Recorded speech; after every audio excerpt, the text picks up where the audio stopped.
Beginning today, we will govern expansively and audaciously. We may not always succeed, but never will we be accused of lacking the courage to try. To those who insist that the era of big government is over, hear me when I say this. No longer will City Hall hesitate to use its power to improve New Yorkers' lives.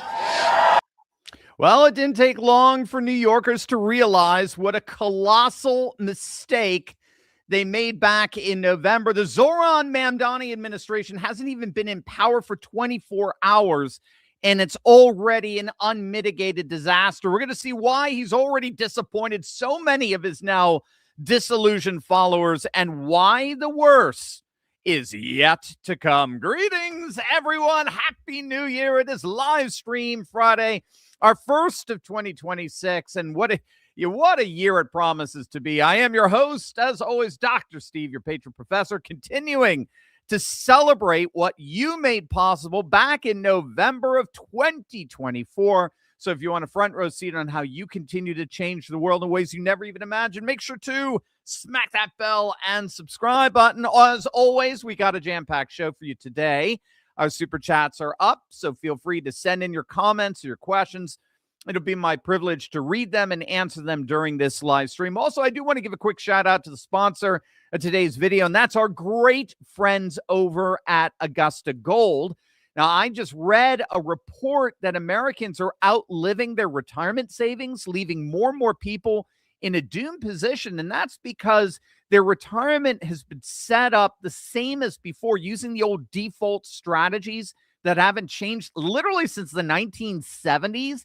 Now, that's great for financial advisors and retirement companies, but it leaves your life savings positioned very poorly. I mean, companies like BlackRock and Vanguard keep getting bigger while your retirement struggles to keep pace with rising expenses. But it doesn't have to be that way. My great friends over at Augusta Precious Metals have put together an important report tailored just to my audience. Now, many of you have over $50,000 in your IRA or your 401k or your TSP, which means you need to get your hands on this concise but very powerful 2-minute report about how to take full control of your financial future. So go to turleygold.com. That's turleygold.com, or text Turley to 35052. That's 35052 to get instant access to this free report. In it, you'll learn the one step you can take that will open the doors to a modern way to protect and grow your retirement. It uses the same strategies that wealthy use to protect their portfolios. Even companies like BlackRock and Vanguard, they use these strategies themselves, but of course they don't share them with their clients. Well, now you can start taking advantage of them as well. If you have over $50,000 in your retirement account, you need to contact my good friends over at Augusta Precious Metals by visiting turleygold.com. Again, that's turleygold.com, or text Turley to 35052. Your future self will thank you. All right, let's dive right in here, gang. Now, if you ever needed a perfect real-time metaphor for what happens when you swap the free market for a managed economy, an economy managed by a group of buffoons who couldn't manage a lemonade stand, look no further than New York City yesterday. They promised a party for the people, a celebration of solidarity on Broadway with free food and music and joy, peace and prosperity for all. And instead, what the people got was a freezing holding pen, no food, no water, no bathrooms, while the political elite watched from behind a barricade. It all started with an ear-straining version of what's infamously called the socialist feminist anthem entitled Bread and Roses. Closes, hearts starve as well as bodies. Give us bread, but give us roses.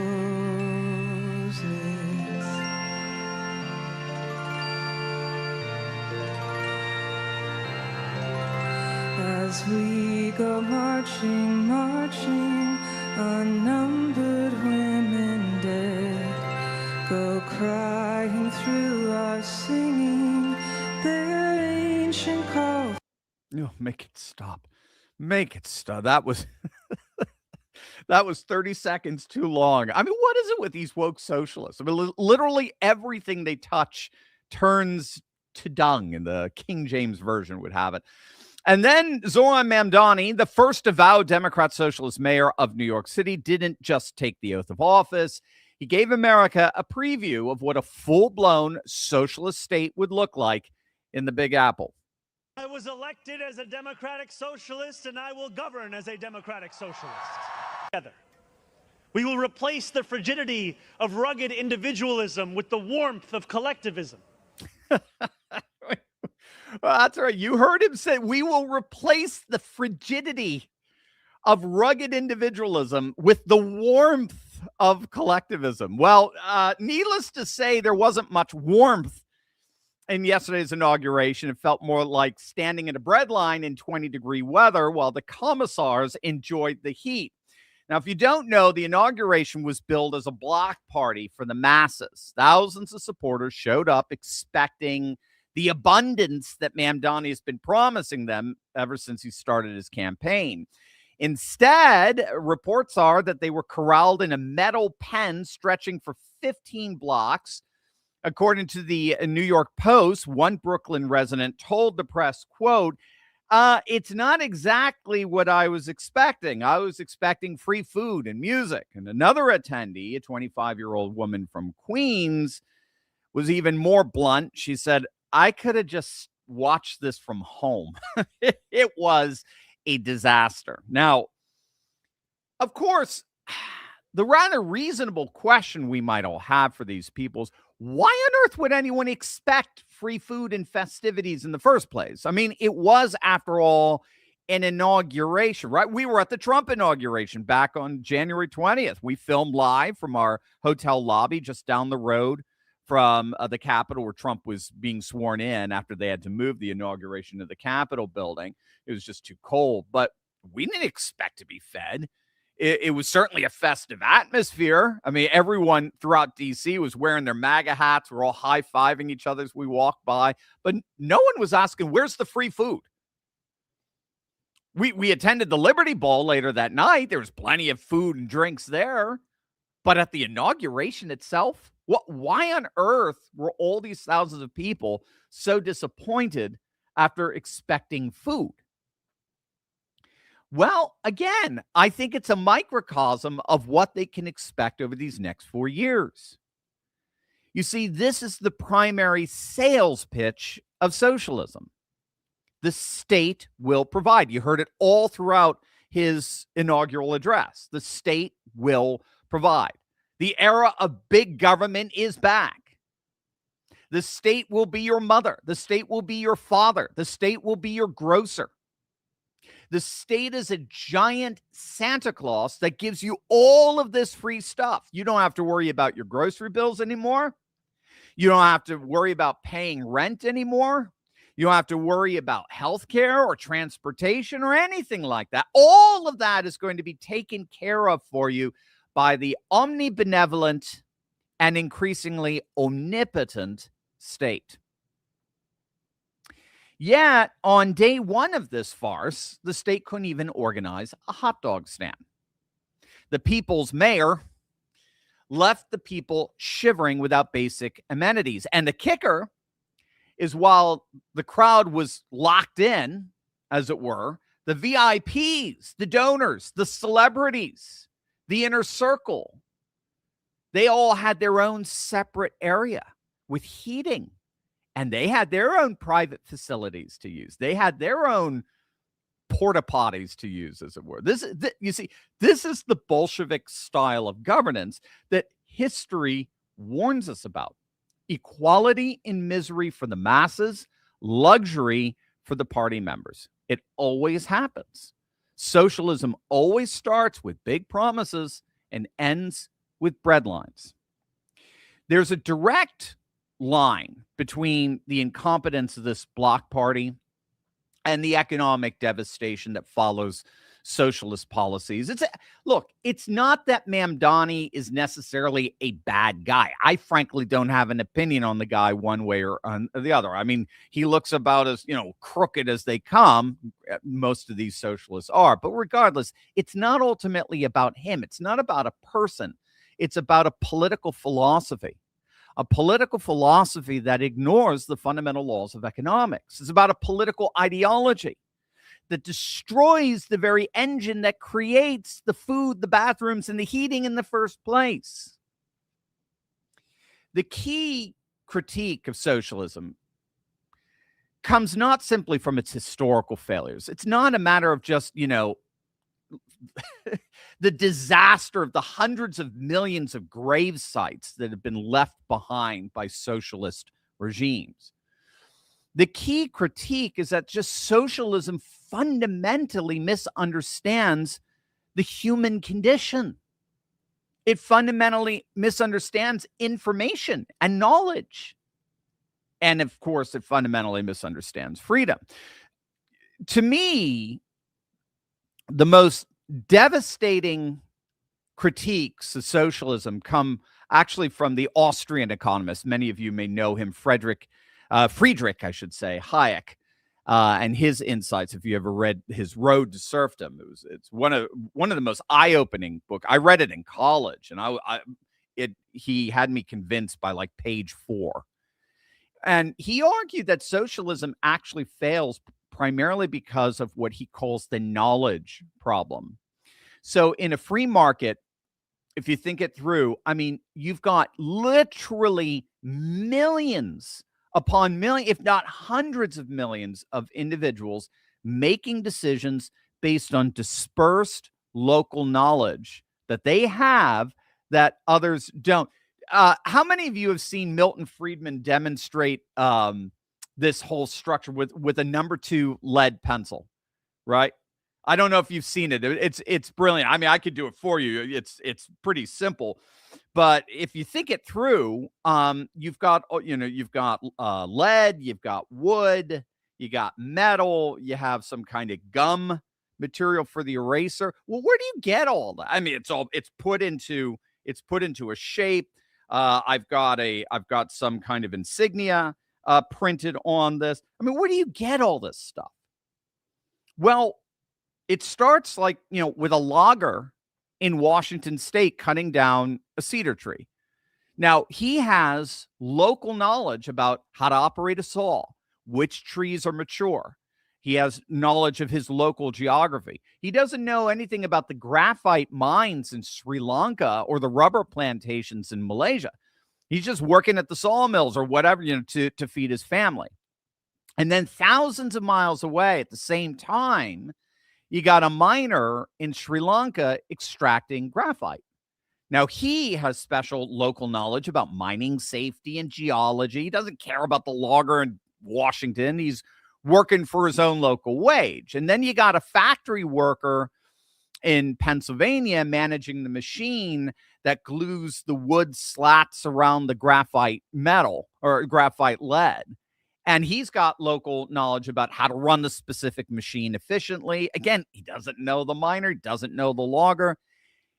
And what brings this all together in this miracle is something called the price mechanism. It's the price mechanism that coordinates all of these decisions. And that price mechanism operates by signaling scarcity and demand without any single person needing to understand the whole system. So prices are the numeric information that travels around the world instantaneously and provides the money-making incentives to act irrespective of a centralized coordinator giving orders to act. So if you see an opportunity to make money, either by cutting down a tree or sawing wood or mining graphite or working at a factory that puts it all together, whatever it is, if there's an opportunity to make money, that opportunity provides the universal incentive to act irrespective of being ordered to act. Socialists like Mamdani presume, and that's the key, they presume that a central planner can somehow aggregate this infinite complexity and replace the cost incentives that coordinate all the activity. So socialists presume that central planning can replace both localized knowledge and the mechanism of cost that organizes and integrates all the different localized knowledges.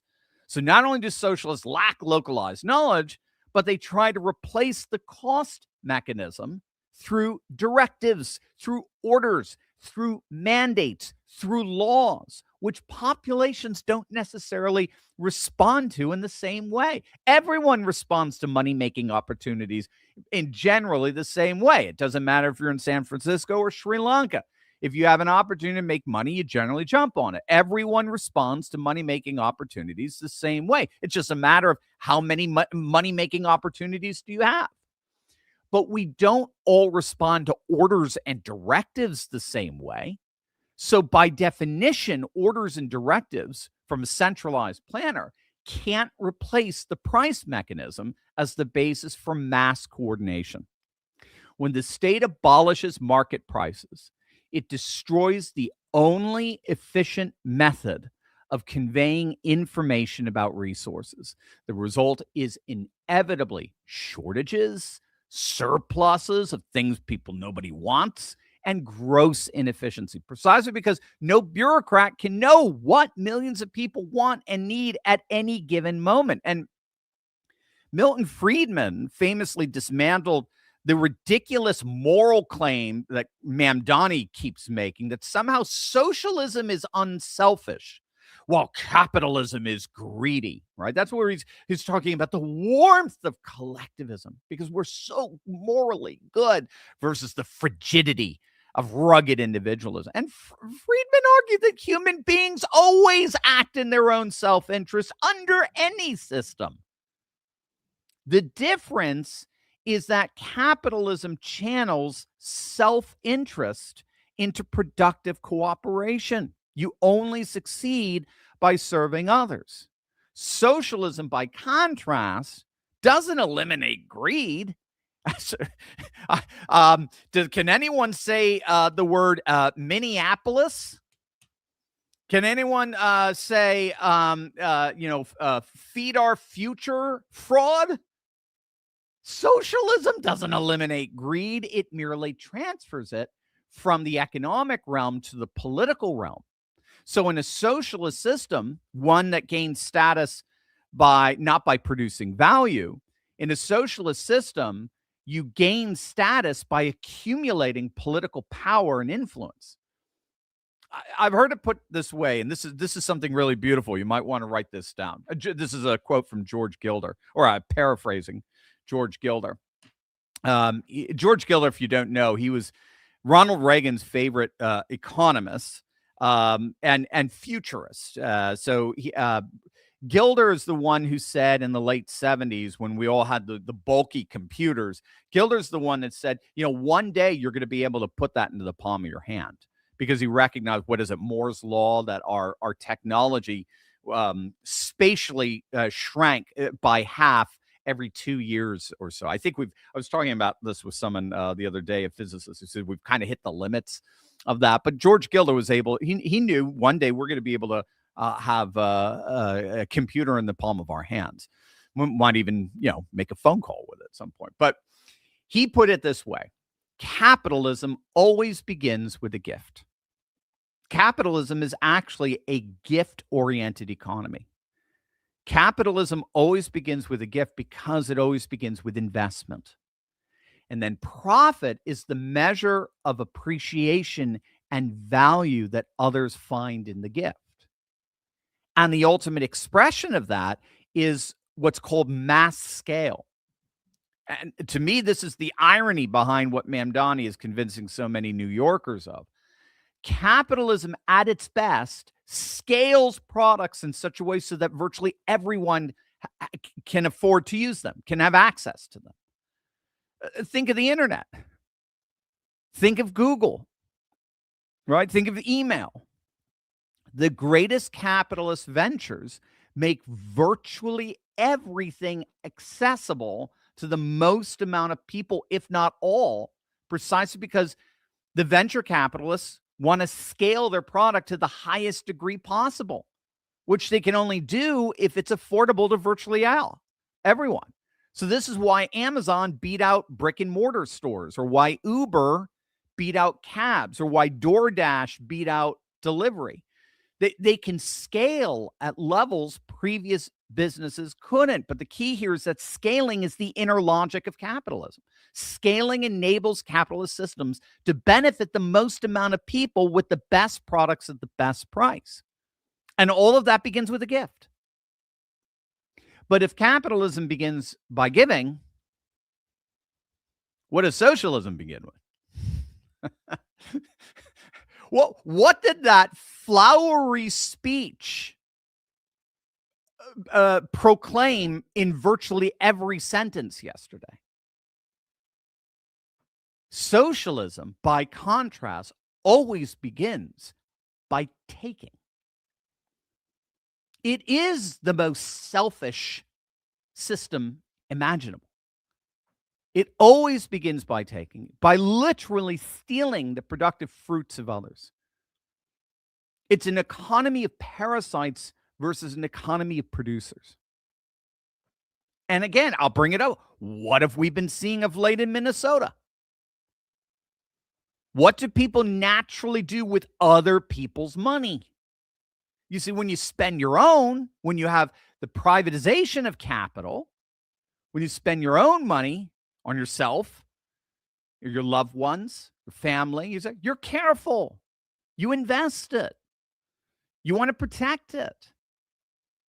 But when the state spends taxpayer money on the, quote, public, the incentive for efficiency and quality completely vanishes. And you get the most horrific examples of waste, fraud, and abuse imaginable. And that's exactly what we're seeing right now in Minneapolis. And then, of course, there's the whole question of the relationship between economic freedom and political freedom. And what economists like Thomas Sowell have convincingly shown is that economic freedom is the prerequisite for political freedom, right? I think it was Friedman who said famously, a society that puts equality before freedom will get neither. If the state controls the means of production, it also controls the means of survival. A dissenter cannot simply find another employer if the government is the only employer. Therefore, a socialist economy inevitably drifts, ironically, towards the very authoritarianism that Democrats are so flipped out about with Trump, because it requires force to impose its plans on unwilling individuals. And we're already seeing it.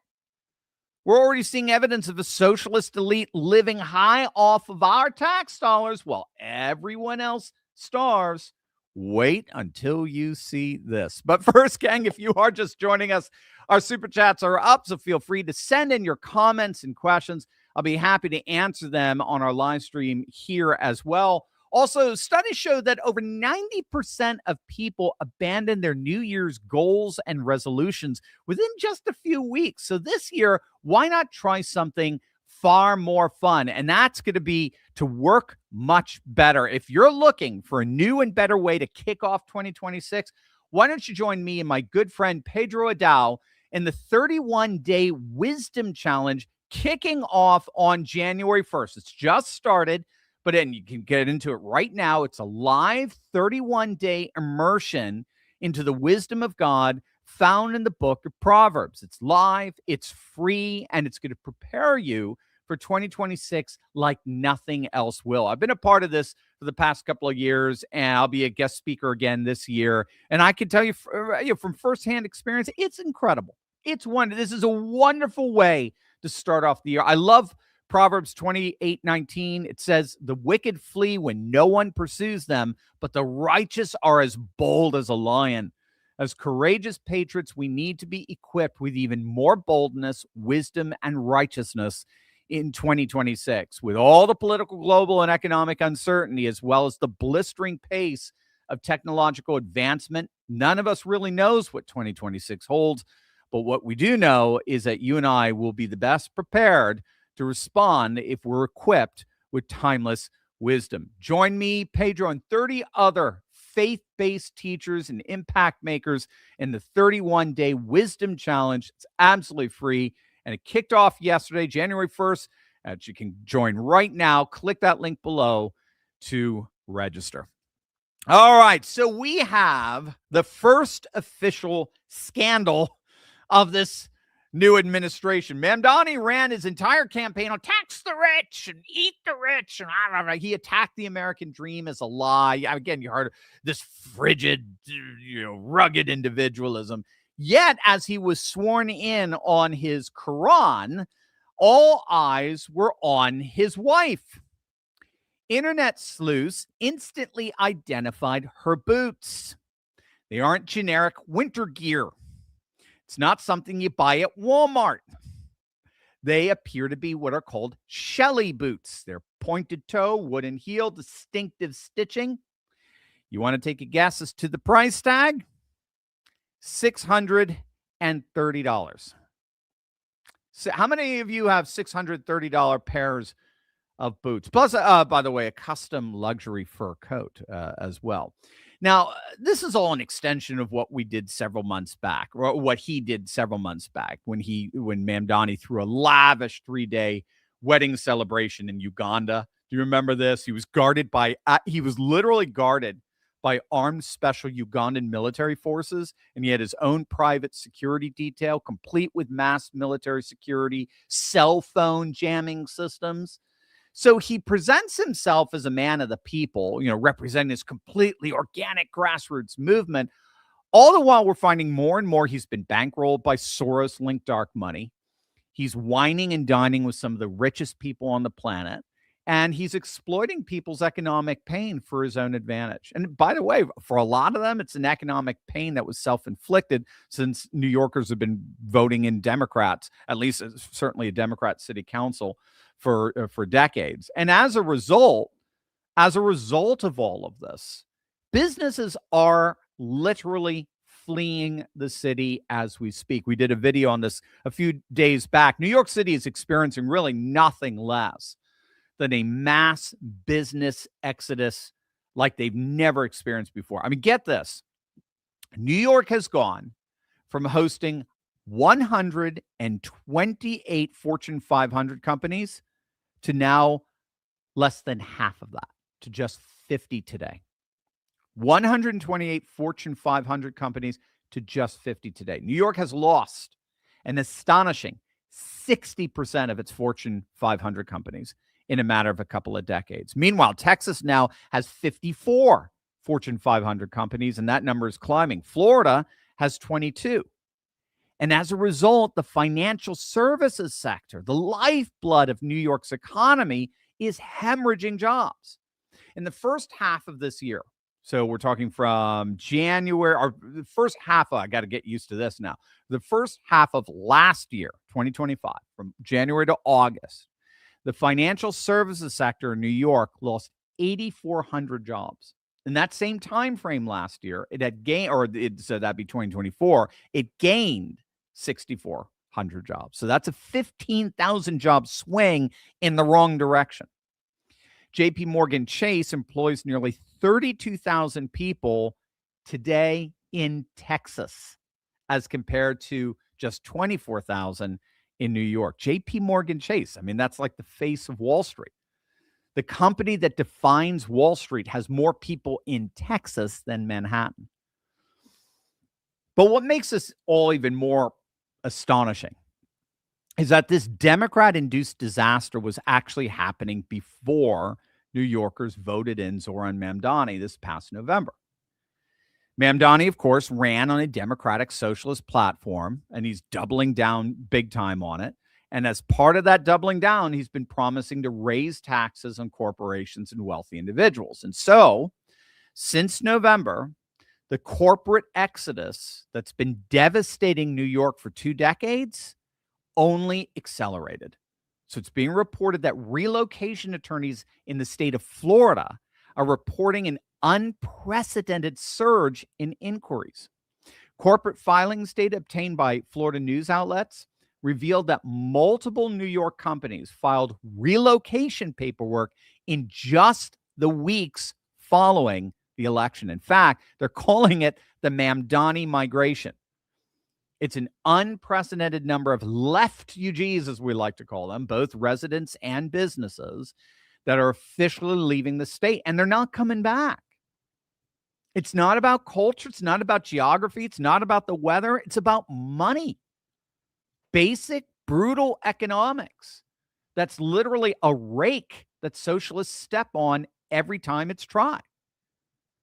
If you don't know, New York's top personal income tax rate right now, New York, is 10.9%. It's the third highest in the nation. But it's even worse if you live in the city.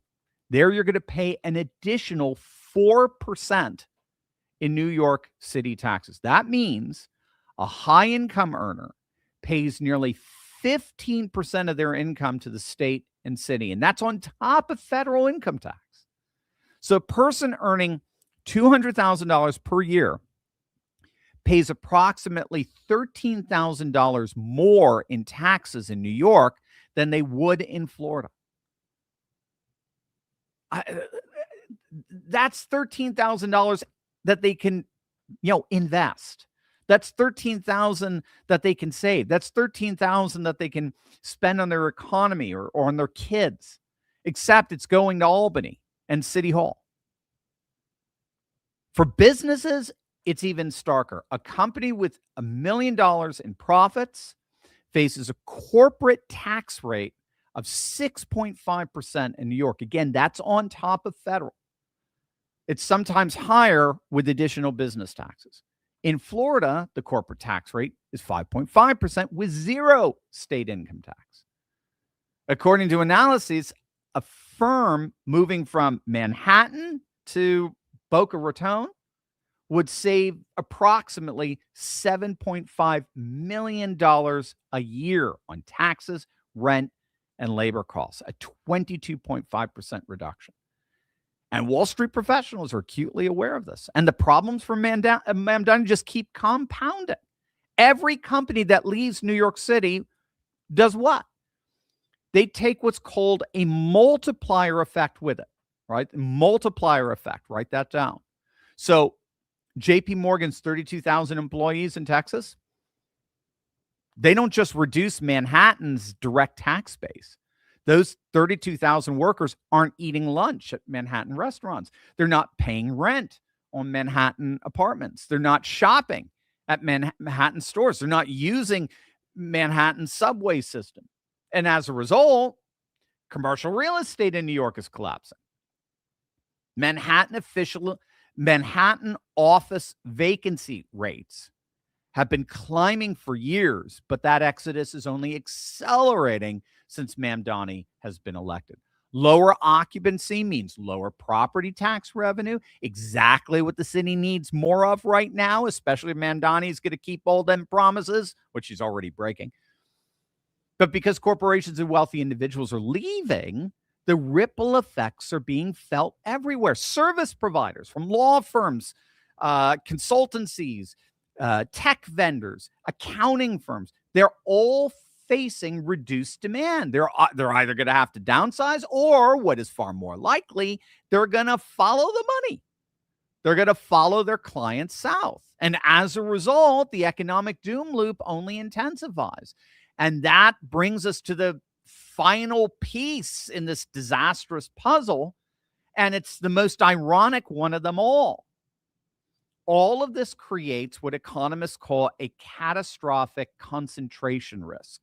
Catastrophic concentration risk, meaning if all you do is say, we're going to tax the rich, we're going to tax the rich, what you end up doing is you end up making the entire city budget dangerously dependent on a tiny group of highly mobile residents who can afford to leave anytime they want. Why do you think Venezuela collapsed after they went socialist? It's because of this catastrophic concentration risk. All of Chavez's promises were built on confiscating Venezuela's wealthiest residents. So what did they do? They left. They picked up and left, just like in Cuba. And now there's no longer any liquidity. There's no longer any tax base from which to fulfill their promises of free stuff. So now basically everyone starves. Welcome to North Korea. Welcome to Cuba. And the very people who were promised all this free stuff, you ready for the irony? The very people were promised all this free stuff are the only ones left who have to now pay for it. All them rich folk picked up and left. And the only taxpayers left are the very people who thought they were going to get all this free stuff. This is exactly what's happening in Chicago right now. We've been doing a number of videos on this because this is what's known as municipal socialism, and it's always bound to fail. So just buttering the popcorn and watching it fail is one of my favorite pastimes. But their Metro socialist mayor, that disaster Brandon Johnson, just raised property taxes. He doubled property taxes. And do you know who he doubled the property taxes on? Middle class and predominantly black neighborhoods. He raised their property taxes by nearly 100%. Because there's no more rich to tax. Or they're threatening to revolt and leave. And so then the state government comes in and says, you can't do that. We got to keep these companies here. And that's exactly what Kathy Hochul's been doing with Mamdani in New York. This is why Brandon Johnson's approval rating, he's famously or infamously, I guess, called the most unpopular mayor in the country. His approval rating, there's some polls that show his approval ratings around about 8%, literal single digits as we speak. And that's the incredible irony in all of this. The only way economies thrive, like we saw when China adopted the Singapore system, is if you allow the human entrepreneurial spirit unleashed to flourish. And Mamdani wouldn't know that spirit if it bit him in the arse, as we say. Now, New York officials have been panicking even before Mamdani. Again, this mass business exodus has been happening for the last 2 decades. So they've been rolling out all kinds of incentives, tax breaks, subsidized rent, streamlined permits. But of course, now Mamdani wants to get rid of them. And so obviously none of it is working. Executives view these incentives as just Band-Aids on a structural wound that's going to come back to bite them. And with the utter nonsense that Mamdani spouted out the other day, it's only going to get worse. It's been said that the fundamental problem with socialism is that they always run out of spending other people's money. Well, with the incoming Mamdani administration, they won't have to wait. It appears that New Yorkers and their money are already running away. Over to you. I want to hear what you have to say. Remember, if you're just joining us, our super chats are up, so feel free to send in your comments and questions. I'll be happy to answer them in our live stream here. So let's see what questions you got here. Following Upshoot. Thank you, sir, for the euros as always. Following the Wisdom Challenge with Pedro Adao. You're following it, so I'll have to rewatch your stream. Oh, looking forward to your appearance there as well. Happy New Year. Thank you. UP Shoot, you're very kind as always, and enjoy the Wisdom Challenge. Again, gang, the link's down below if you want to join. It's free. You'll love it. Pedro is amazing. Hi Q, thank you for the pound sterling. I want to tell you what's going to happen in New York, but super chats won't let me write it. Oh, that's weird. I don't know what's going on there, but we'll have to see. Now you've got me intrigued. Johnny the Whiz Kid, Happy New Year, but I'm stressed over the statute of limitation on J6 committee. If it expires, do they go free? Bondi is yet to act, and people are restless. Yes. No question about it. We'll have to keep an eye on that. Usually aren't statutes of limitations 4 or 5 years, something akin to that. It's almost like tax returns, right? Keep them for 3 years and throw them away. Yeah, we'll have to see. We'll have to see what goes on with J6. And that committee that was as kangaroo of a court as you could possibly get. But we will have to see. I'm with you. Pam has done a great job in some respects. I mean, we have to, give her due. She's done great work. There have been a lot of arrests. There have been some big key indictments. James Comey being one of John Bolton. And she has a near perfect record of wins at the Supreme Court. Remember, that's the Justice Department having to argue that. Defending all of these insane injunctions from these federal judges. I think it's a 96% win rate. It's like, 23 out of the last 24, something akin to that. And if it loses, generally it's losing on a technicality. It's not really the merit of the case, so it can get re-adjudicated. So she's done some really good stuff. But I know until we start seeing them purple walks, a lot of us are going to be like, this is not what we voted for. We didn't vote for process. We voted for punishment. We want people held responsible. So I'm with you, Johnny. Invisible Man. I grew up in New York City, left 30 plus years ago. Will never go back. New York City is cooked. I'm with you, Invisible Man. Yeah, I grew up in Connecticut. About 40 miles from the New York border. And my daughter's there now in the city. Yeah, I mean, our MARC train ride from Milford, Connecticut to Manhattan, right into Grand Central Station was like not even 90 minutes or so. So we loved going into New York during the Giuliani years, and even to a certain extent, the Bloomberg year before he started going too wacky. And it's a tragedy, but it's what's happening as part of this post-American turn that the Democrats have taken. What I think the Democrats thought that by importing their new voting base, that's why they had open borders. That's why they had incredibly liberal.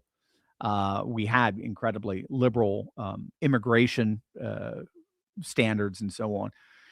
The idea was that this would keep the Democrat establishment in power in perpetuity. But what's happening, frankly, to their shock, and Schumer's finding this out the hard way. I think it's one of the reasons why Nancy Pelosi's finally leaving. What they're finding out to their shock is that they're being replaced, and they're being replaced by literal, non-Americans or people who were voted, or people who were born outside of America who've been brought in, and now they're voting not according to Democrat identity. They're voting according to their ethnic identity or multi-ethnic identity. And so this is why I say in the end we're going to have some kind of nationalism. The world is reconstituting. It's literally re-territorializing away from the centralized control of establishment globalists, and now it's reconstituting at the local level, so that it's now the operative frames of reference for politics is no longer these liberal international protocols. Now it's nation, culture, custom, tradition, religion, ethnicity, race. So inevitably, politics will either be civic nationalists, like Make America Great Again, or increasingly ethno-nationalists, like we're seeing with BLM or La Raza. So the media always wants to try to point the finger at the ethno-nationalists on the right, but we're all ethno-nationalists now in some way, shape, or form. And this post-American ethno-nationalism is bought into the identity politics rhetoric of the Democrats, that we are an unjust society, we are a wicked society, that we achieve greatness only by exploiting indigenous peoples and so forth. So now they believe it's their turn as people born outside of the United States to come in, and it's their turn to pillage us. It's their turn now to exploit us. And again, that's exactly what we're seeing in Minneapolis. So I just think what you're seeing in more and more cities, because that's where so many of the people born outside of the United States are concentrating around, is what we're finding is you're going to see a radical discrepancy between how those who were born in the United States, how they vote as compared to those who were born outside of the United States and how they vote. And those will be two very different ethno-nationalist conceptions of life. And so the world's going nationalist one way or the other. It's not necessarily good. It could turn out pretty bad in some ways, but the old liberalism is over. And I think the caretakers of that old liberalism, whether they're neocons or neolibs or the Democrat establishment in particular, are pretty shocked at this post-American turn that their party is clearly taken. August 10th, thank you, sir, for the super chat. Happy 2026. I tuned in late today. Do you have a New Year's resolution? Best regards and happy Friday. Thank you, August 10th. I have a New Year's resolution. Not real. I mean, I love what I do. So, I more or less, I guess I took a week off, right? Our last broadcast was the Tuesday before Christmas. And then I went up to Connecticut to celebrate Christmas with my family up there. And I didn't do anything. Oh, because we got the snowstorm, and it was just really cold and gross outside. So I just didn't bother doing a video. But I couldn't wait to get back into the studio. I couldn't wait to hit the headlines again and do the analysis and so forth. So when I think about 2026, that's what I think about. I think about, how do I, again, it's capitalism. It begins with a gift. How do I serve you the best I can possibly serve you? And that's what I'm cued in on. If there is one, I want to do more bedtime reading. How's that for a goofy one? But I used to be very methodical about a reading schedule, and the day would always begin with some readings, scripture, sacred stuff, and end with some reading again, some sacred stuff. I like monastic writings. I like these Russian Orthodox writers like Bulgakov, Sergei Bulgakov, and so on. So I got a bunch of his books for Christmas. Particularly Bulgakov, and he's a Russian cosmist who he envisioned sort of a Christian, very Christian or just very religious human society, that's interplanetary, and he takes very much the cue from Nikolai Fyodorov back in the 19th century, who really imagined how the resurrection sanctified technology. So both religion and science and tradition and technology would actually end up working together in the age that follows the modern communist kind of age that was rising in the late 19th century and then 20th century.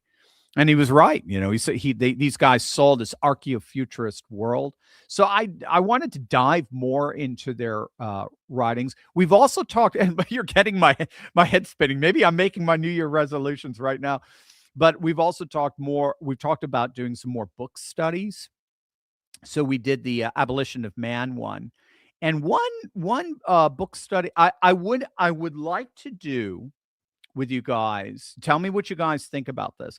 I would like to do a Bible study, a New Testament study in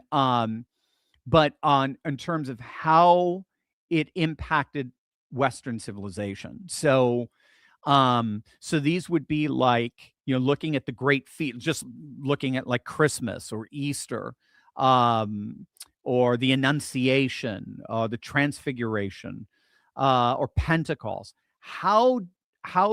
What's the rich theology in all of these great grand events in the life, death, and resurrection of Christ? What's all the theology that shows that the totality of the cosmos is incorporated into the whole of his life? We're not, in classical theology, we're not saved by a single event in Christ's life. We are saved by the life of Christ, the whole life of Christ, from the Annunciation, from Gabriel to Mary, all the way to his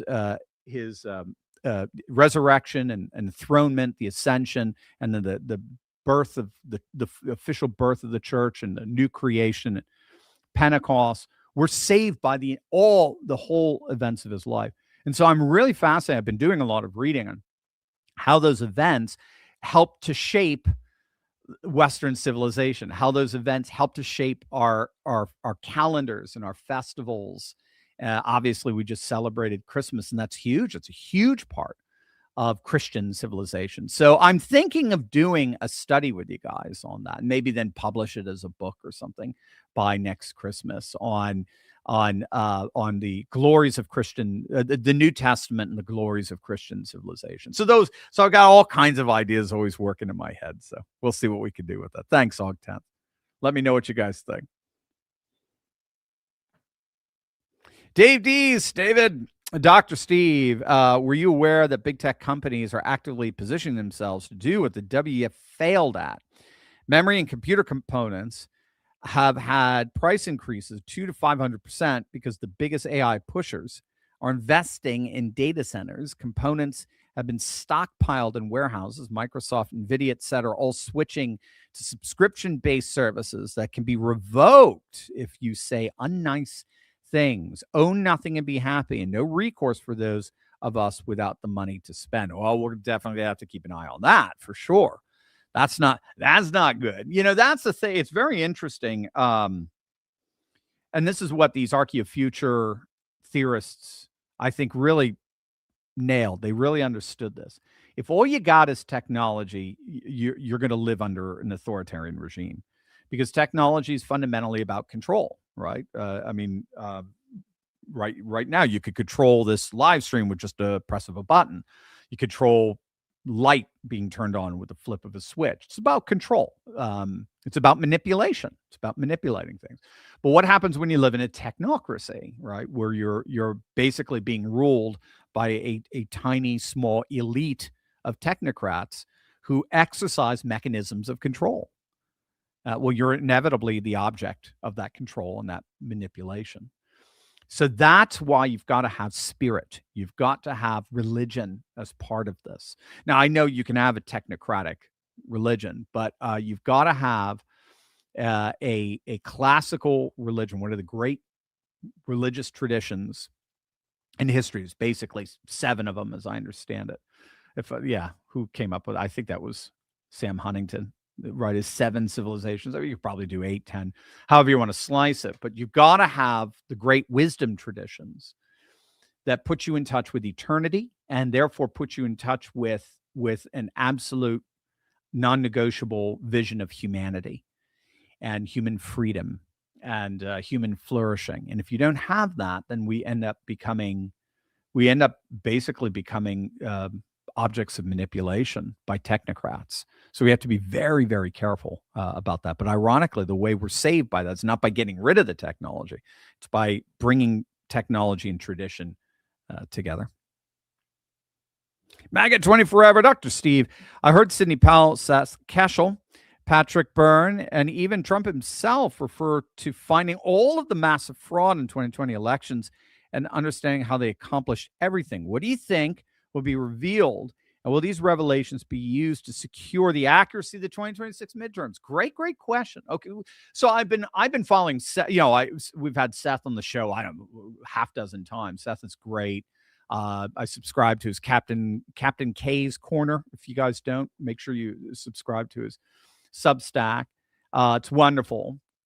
And Seth, if you don't know, is one of the single most accurate election forecasters out there.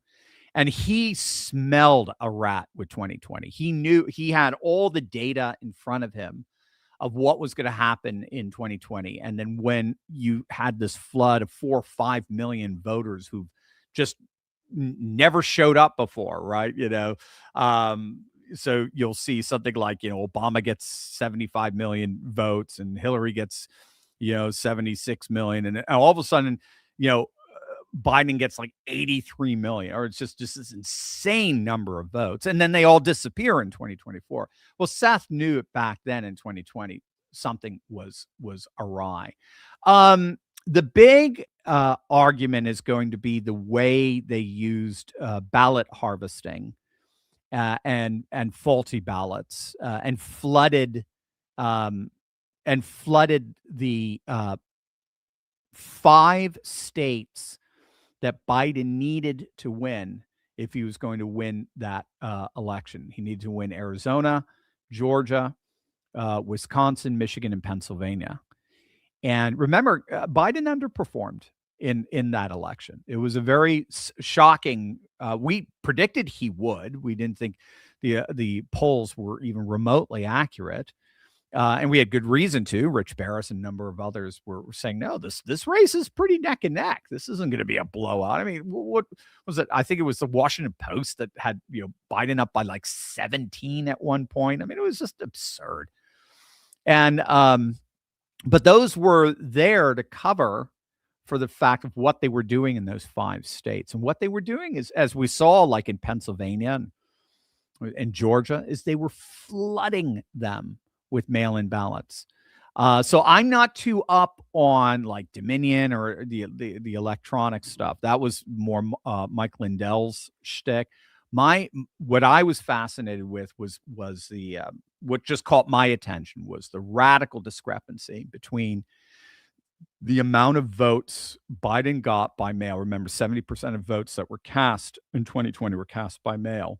The amount of votes he got in 45 states, which were significantly underperforming, versus these 5 states that were significantly overperforming, that virtually all of them had to stop counting in the middle of the night and wait for these trucks to come in and deliver ballots, 99.9% of which were all made out for Biden. Remember, there were no down ticket. There's very, very little down ticket voting with those ballots. They were specifically for Biden. So Republicans, if you recall, came within just a handful of seats of winning control of the House of Representatives. I think they came within 4 or 5 seats. I think they picked up 16 seats in that election. This was not an election voting for Biden. This was an election that was voted for Trump. And he came within 40,000 votes of winning. It was one of the closest elections we've ever seen since Al Gore and George W. Bush back in 2000, and came within 40,000 votes. 10,000 in Arizona, 10,000 Georgia, 20,000 in Wisconsin. That was it. That's what he was. That was when he was on that phone call with Raffensperger, that feckless rhino Republican Secretary of State in Georgia. He's just like, dude, I just need 10,000. If you go through your ballots, you will see that they are faulty. There's more than 10,000 that are faulty. It's not like you have to go through and count through millions upon millions. You'll see it's pretty clear. And so I think the mail-in was the key to that fraud. And we'll see what they reveal. But I mean, the stories I've heard from, again, guys like Cliff Maloney and from Pennsylvania Chase, who are on the literal front lines, knocking on doors and stuff. I mean, they went to addresses, Democrat addresses that were warehouses. They're supposed to be private residences. There were warehouses. They were fronts. Again, we're seeing it in Minnesota and Minneapolis, right? These are all, we saw it with USAID. They're all fronts for this radical fraud. And they have to turn to that because they've lost the people. The people don't want this at all. So there you go. We'll have to see what they produce in the end. Our Black Pearl 7. Sapphire, I'm proud Black woman, conservative, born, raised in New York City. I tell people only dumb and weak-minded New Yorkers keep voting Democrat, then complain. You're part of the problems. God bless you, Black Pearl. Yeah, I'm with you.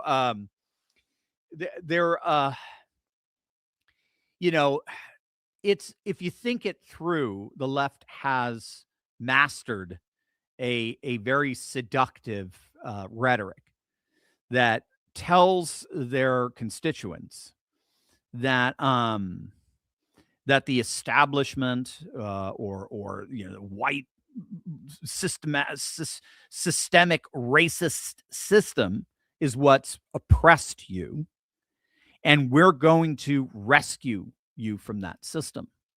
And then when when things turn out even worse, when all the jobs leave, when all the businesses board up their windows and so on, and unemployment just goes through the roof, they're then told, you see, they really do hate you. They picked up and left. You see, they don't want anything to do. They have no loyalty to you. So it almost has this built-in. It's something that can never be proven, right? If you say you're not succeeding because of a racist system, and then when they come in and they make things even worse, they say, well, that just proves how racist the system was. It's just got this built-in, what do you want to call it? This built-in affirmation or something. This built-in way of a built-in confirmation, and people buy into it, and it's sad. It's so sad because they could be living so much more flourishing and productive lives, as I'm sure you are, Black Pearl. They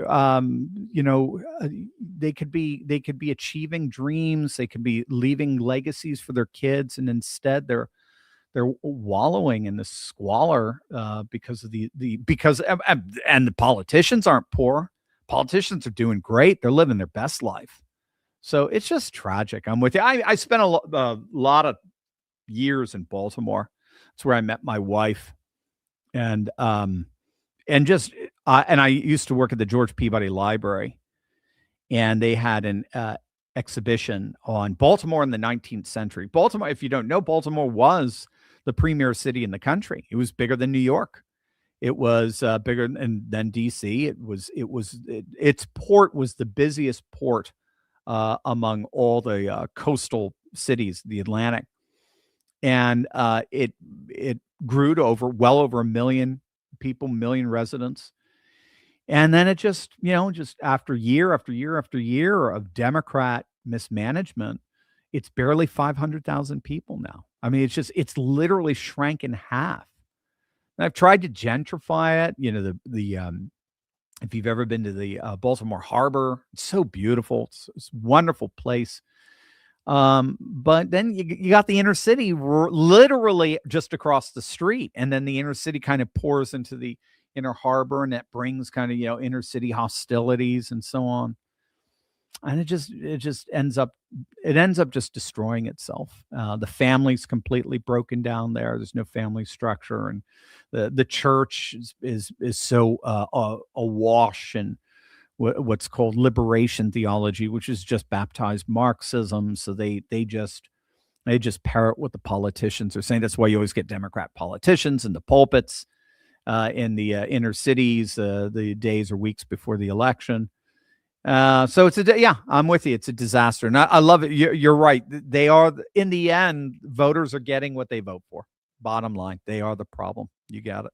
But unfortunately, it's one that involves a lot of manipulation. And I do think we have to be empathetic to the extent to which they've been manipulated through no fault of their own.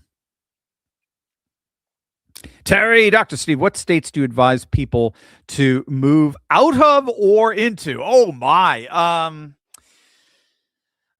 That's a good question. What states? I mean, you have to take a lot of things into consideration, like for me, I've spent my entire life in blue states. I don't, Pennsylvania is purple, right? So, and it's becoming more red.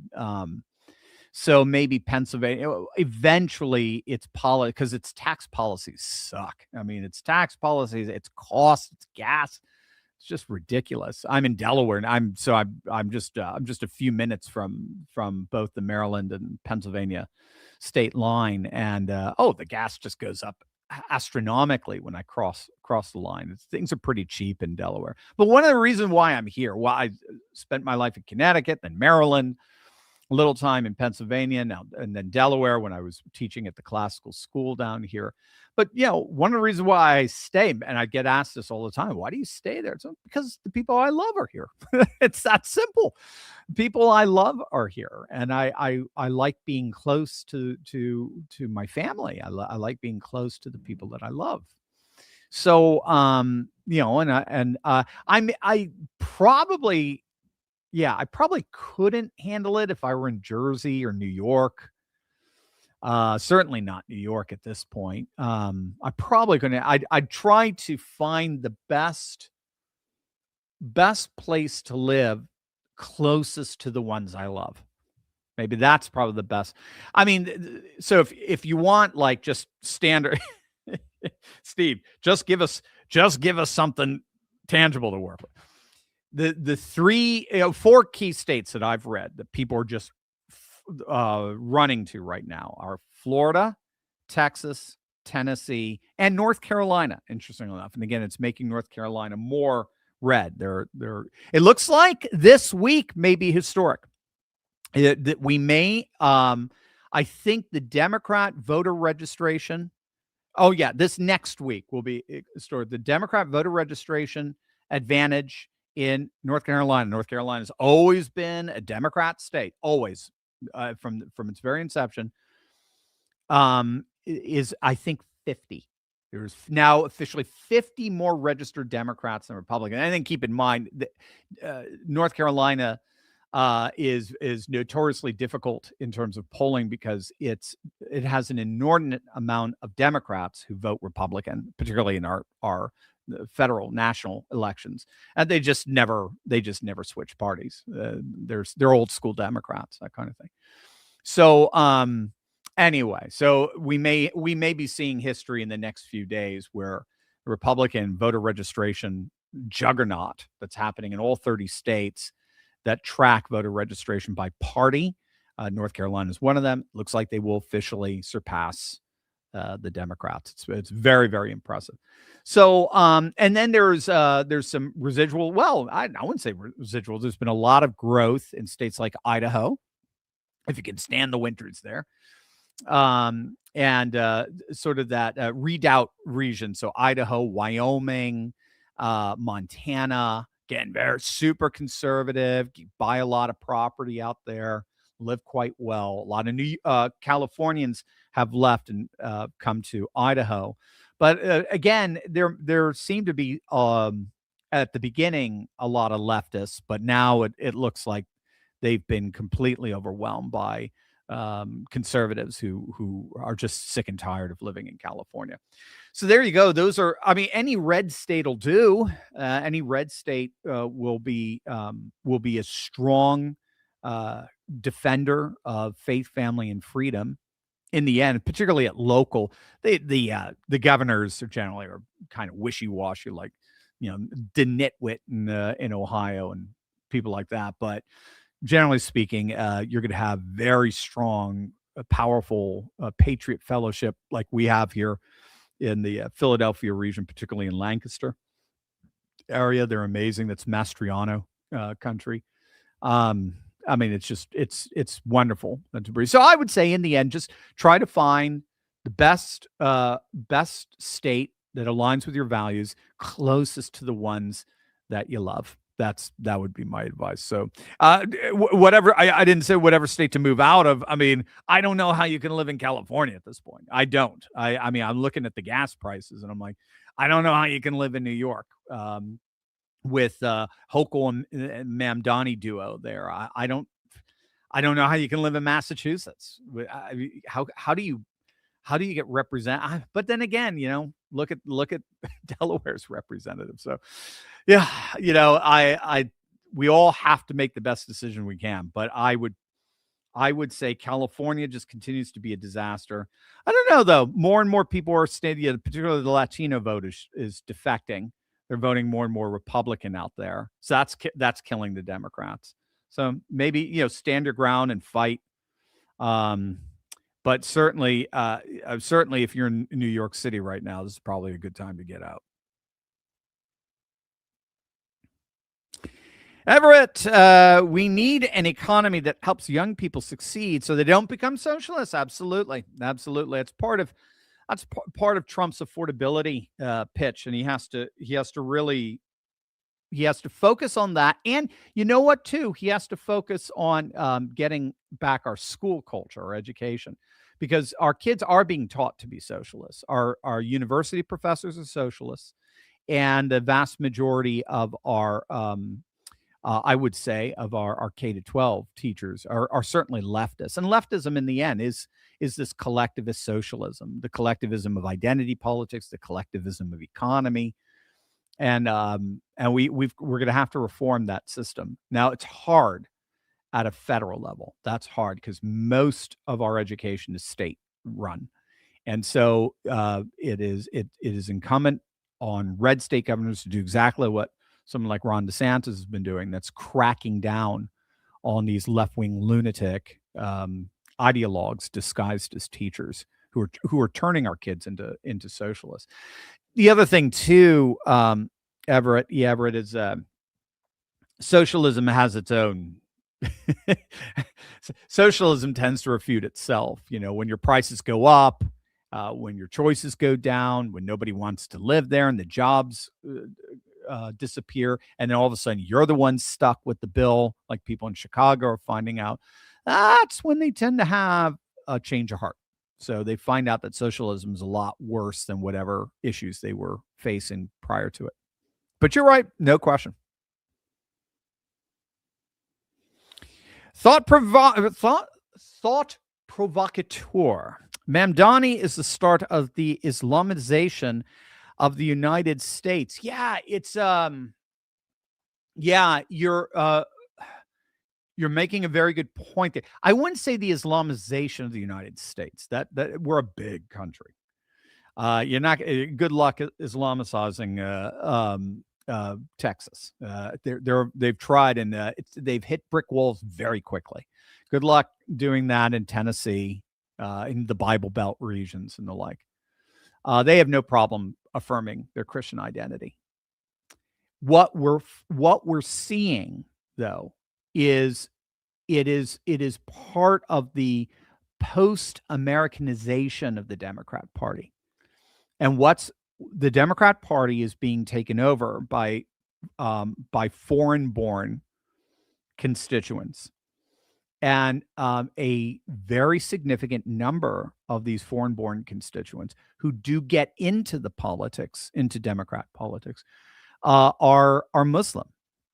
Now, keep in mind, Muslims tended to be Republican prior to 9/11. Muslims tended to vote in line with the moral majority in the Christian coalition. But after 9/11, it shifted dramatically to the Democrats. They felt very, for right or for wrong. I'm just being descriptive here.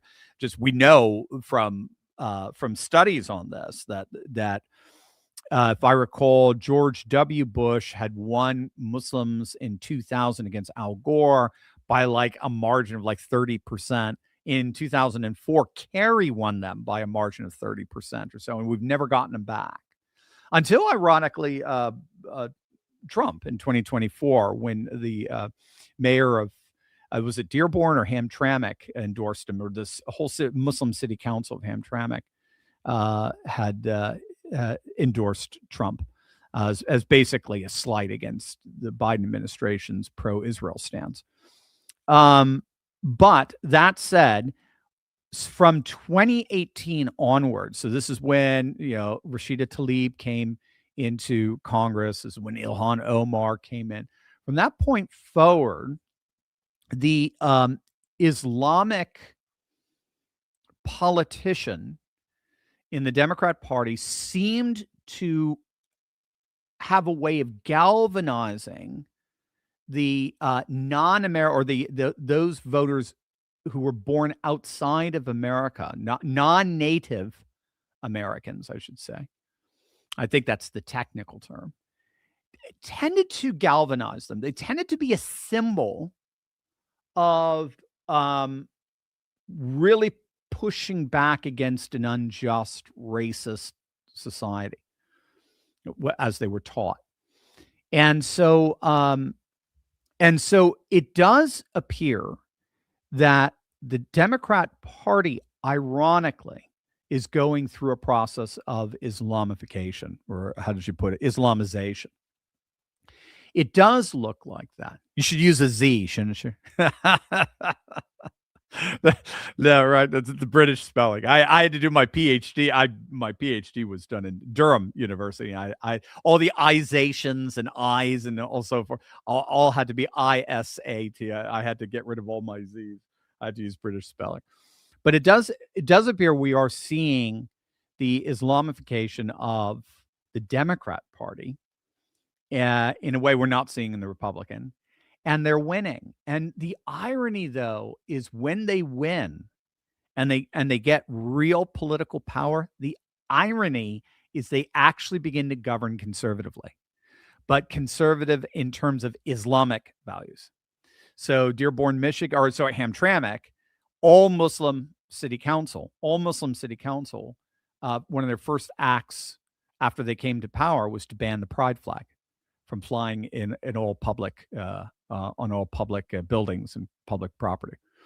The Dearborn, Michigan, it was found that their schools were teaching pro-LGBT curriculum, and the parents flipped out, and they were forced to change the curriculum. So what we're finding, ironically, is if we like conservative religious values, well, you're going to get them. From the Democrat Party itself, but it is going to be in the guise more of its Islamic outworking than anything else. And then that raises the question of whether or not Islamic values, specifically Islamic values, are compatible with Western civilization. More and more Europeans are saying no because of what they've seen. They're seeing it happen. You have to understand, European cities today are more religious today than they were 20 years ago.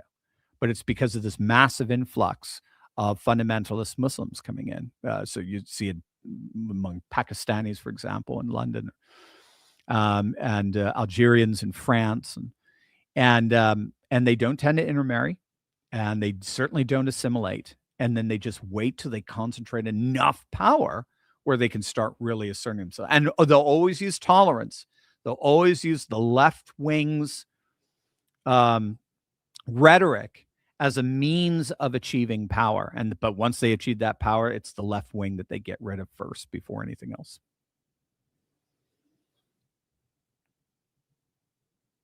Wild and crazy bear. When will Bondi resign? I don't see it. Trump so far seems to really like Pam. So that's what tells me that she's got something, she's got a lot of things going behind the scenes that we just don't know about. Everett, the city used to have great schools, great public hospitals, and good programs for severely mentally ill people. We need to fix the public sector, not just wait for the free market to fix everything. Oh, absolutely. No, I'm with you. And that would be very extreme. That would be sort of anarcho-capitalist. No, I'm absolutely with you. And I think MAGA is very much all about that. Because remember, the MAGA coalition is stronger.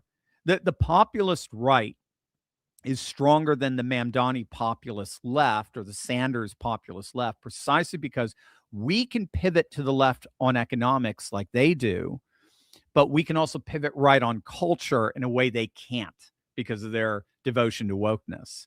And wokeness is just, it's an affront to even, I wouldn't say majority, but a close to majority of leftists, like the Bill Maher left can't stand. They find wokeness odious. So, but we won't go so far to the left on economics so as to destroy basic economic principles. But if you're going to have a functioning government, and that fosters a high trust society, then yes, one of the things you're going to have to do is you're going to have to do a lot of deportation, because what we find is they call them multicultural societies, but they're primarily societies that have a inordinate influx of non-native born people living there.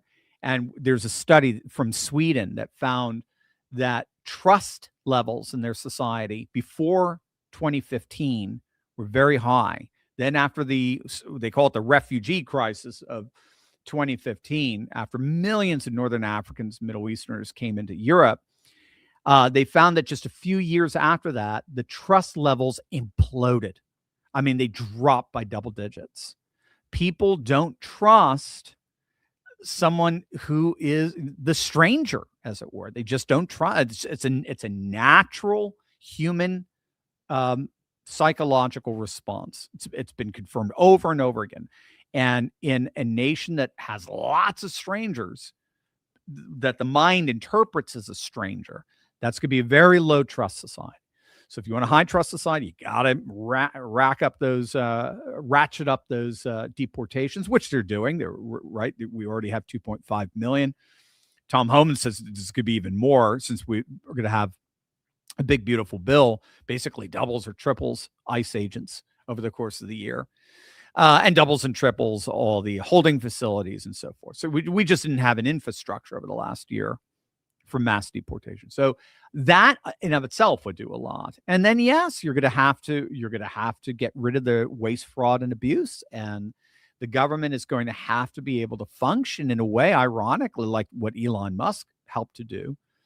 It's going to have to function in a way where AI and the technological advances are all brought to bear on an incredibly Luddite, bureaucratic system that's very resistant to change, because you have the same people been working there for 40 years, these unelected bureaucrats and so on. So absolutely 100% with you. And they're going to have to do that. And then there are other ways of being able, you can unite the two, like health savings accounts, where money is actually sent to the person rather than to insurance company. And it's through an account where that's limited to use for healthcare. And the best ones give you total freedom, very similar to ESAs, which are education savings accounts, where this is the way you're able to bypass state tax monies being used to fund parochial schools. Our Constitution, or at least the way it's interpreted, is so pathetically dumb as to separate this just radical separation of church and state, so that the government can't even fund parochial schools, religious schools, which is absurd. So they fund secular religious schools, state-run schools. But one way around that is to just give vouchers or tax money directly to the family, and then they can use that as they see fit for education. So that's a way of being able to kind of combine the free market with a robust public system. Well, O'Toole, good to hear from you. First, happy Orthodox Christmas. That's right. Well, that would be the 7th, correct? Just 5 days. Second, thank you for the mug. My wife is making terrific use of it. Oh, that's right. Well, you won that on one of our Monday night live streams. Third, does Trump fire Blondie at DOJ and hire Elise Stefanik of New York, who recently decided not to run for governor of New York? Never even thought about that. Very interesting. Again, I just don't see Trump as that dissatisfied with Blondie, as you call her. That's so funny.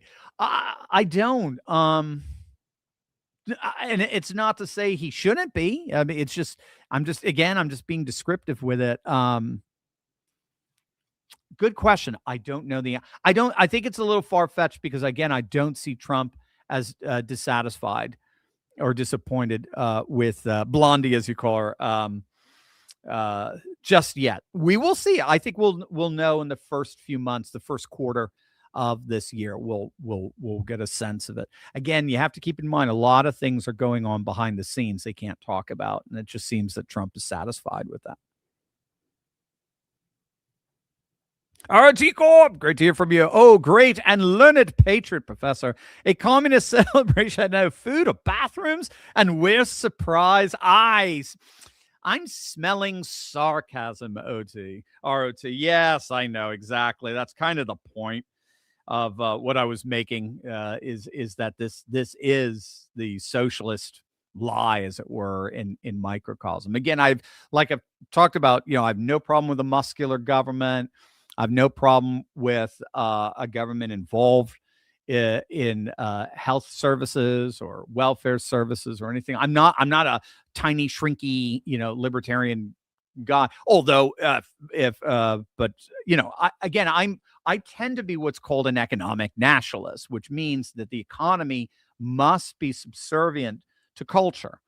The economy doesn't get to dictate to culture how it has to be. That's the globalist mindset. The economy needs to work together with the culture. And so some cultures, they like big muscular governments. Other cultures are more libertarian. That's cool. Whatever works in your civilizational sentiment, go for it. Again, just as long as faith, family, freedom, again, you're going to get different views of freedom. The Chinese will actually say they're free because they're free to, pursue the great goals of China, whatever, however you want to look at it. But I just want to see that civilizational flourishing, because that, to me, is how human history moves. It moves according to civilizational epics, not a bunch of weird liberal progressivism. So that said, I do think, nevertheless, that socialism is part of that weird liberal progressivism, and it's always doomed to fail because it doesn't have the capacity to deal with human nature, with economics, or with freedom. Maximilian, why did the intelligentsia abandon God? That's a good question. It's funny. I don't think it's as nefarious as a lot of people would say. There was a movement that became very fashionable in the 19th century among the wealthy, among the elite, the intelligentsia, to abandon crown and cathedral so as to demonstrate that they had made it. So this is a period known as the Nouveau Riche, and it happened during really the height of colonialism, where you just had tons of money pouring into Europe, and merchants who would have otherwise been just middle class merchants all of a sudden got very, very wealthy, got very rich. And so in the mid 19th century, what happened is they ended up becoming benefactors for artists like Beethoven.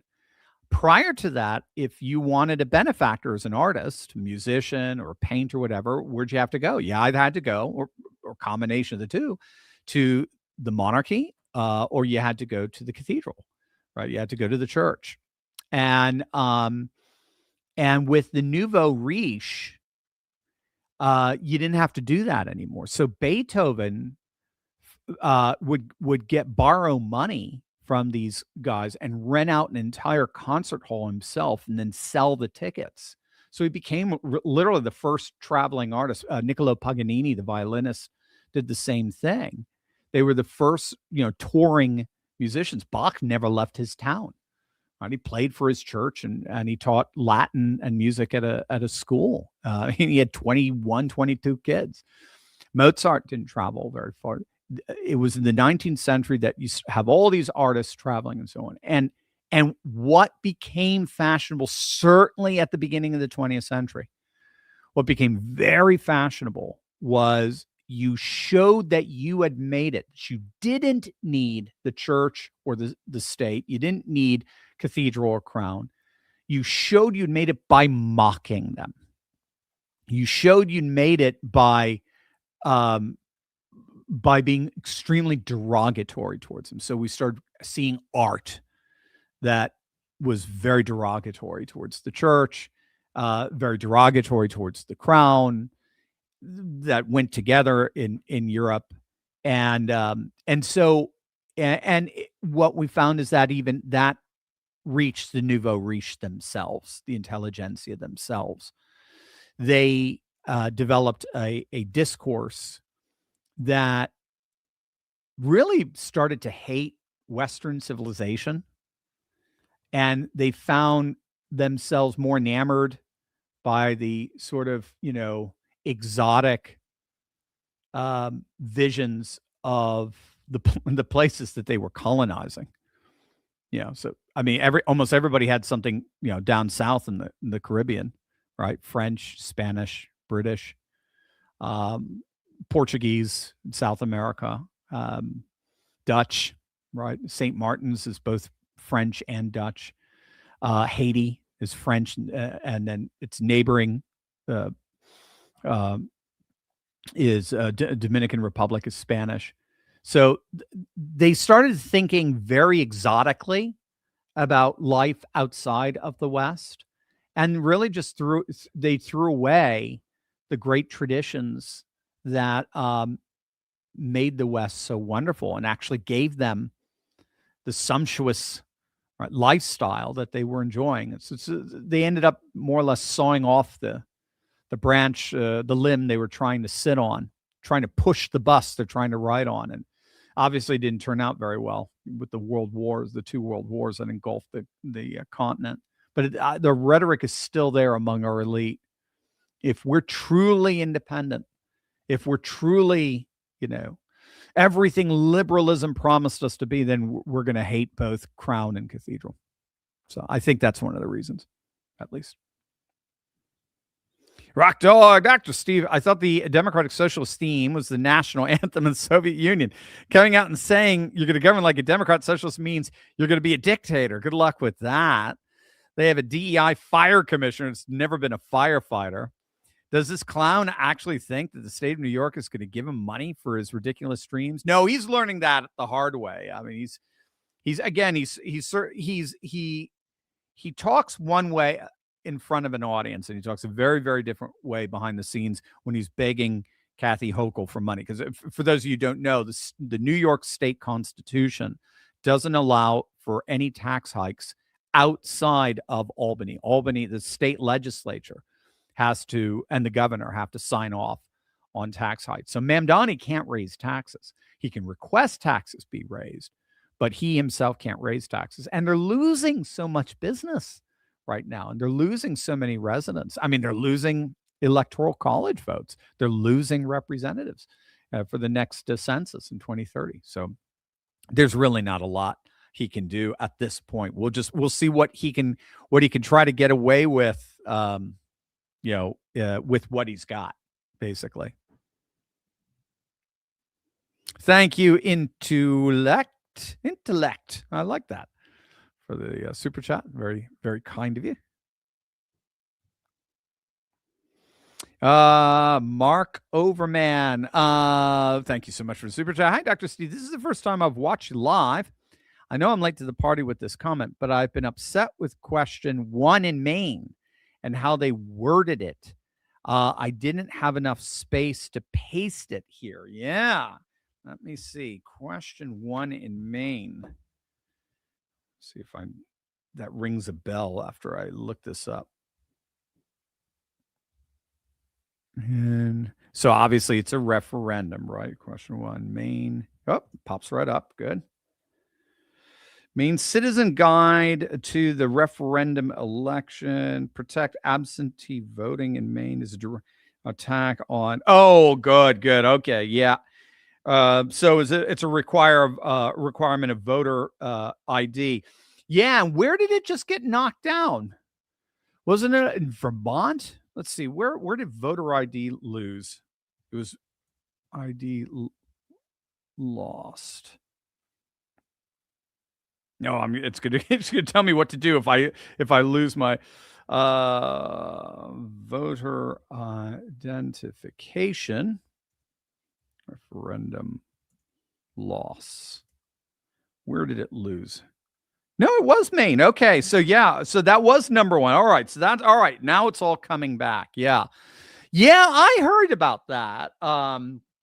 I heard that it was worded very poorly, very ambiguously, and maybe I even have it here. I could read it for everyone.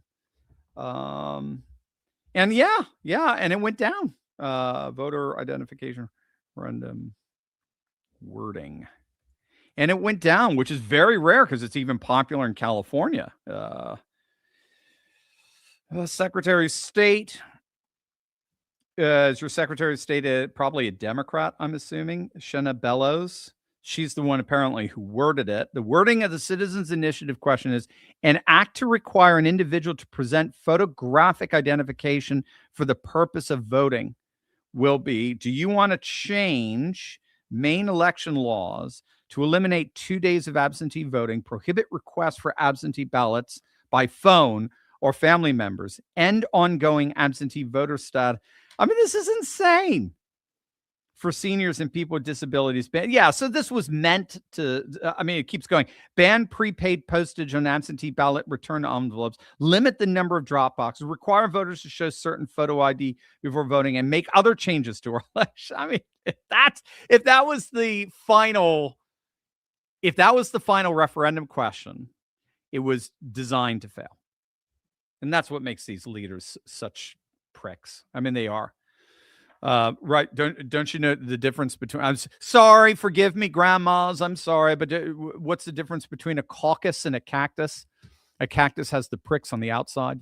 Yeah, that was designed to fail. So yeah, you're going to have to do so. I mean, the good news is Maine is moving to the right. Voter registrations are going towards the right.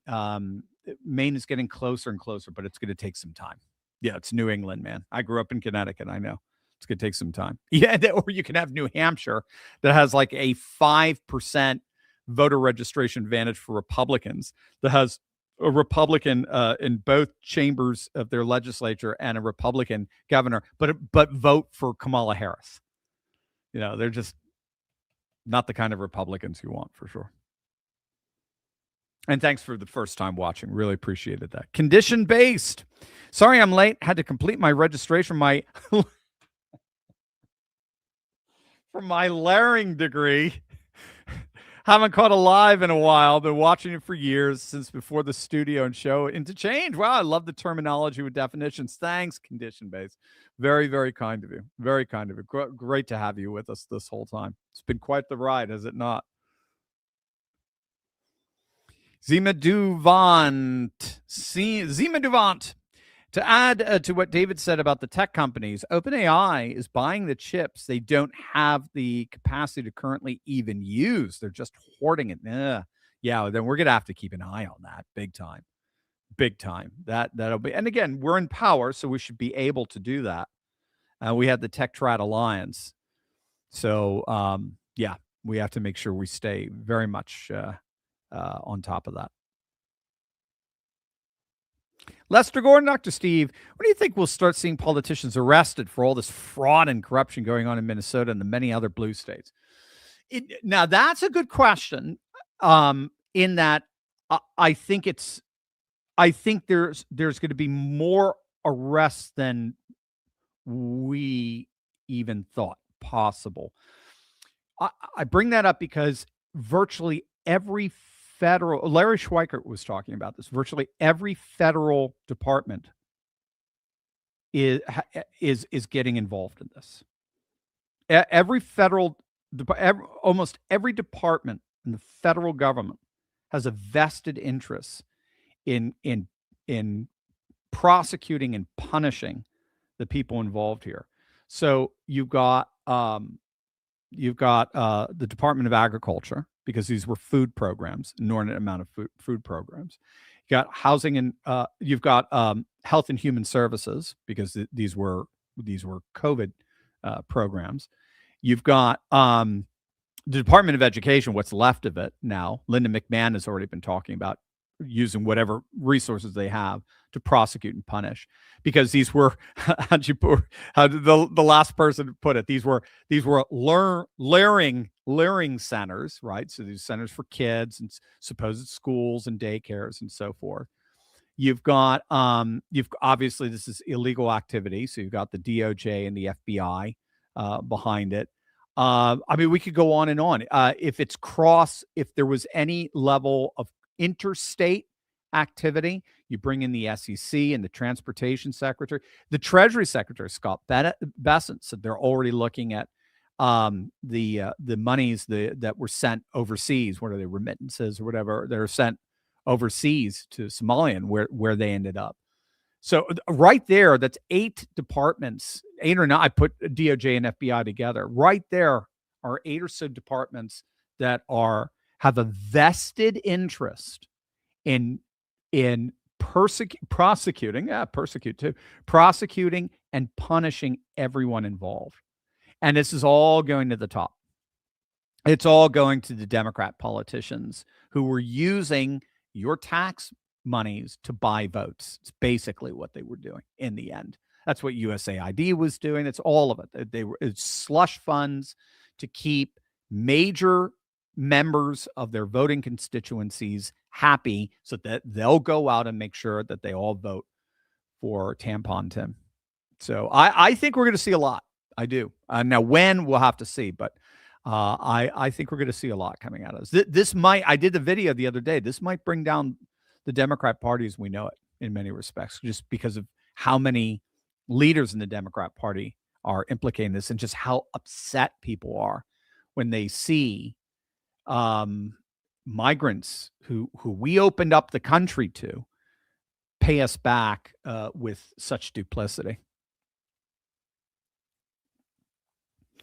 Randall Black, that pencil analogy is straight from Smith. Oh, Wealth of Nations. So is it 19? It was the 18th or 19th century. Yeah, that's cool. Yeah, that's I saw Milton Friedman do it, and I said, "Oh, that's brilliant! It's wonderful." So I've done it with my students. But yeah, so you can trace that back to Adam Smith.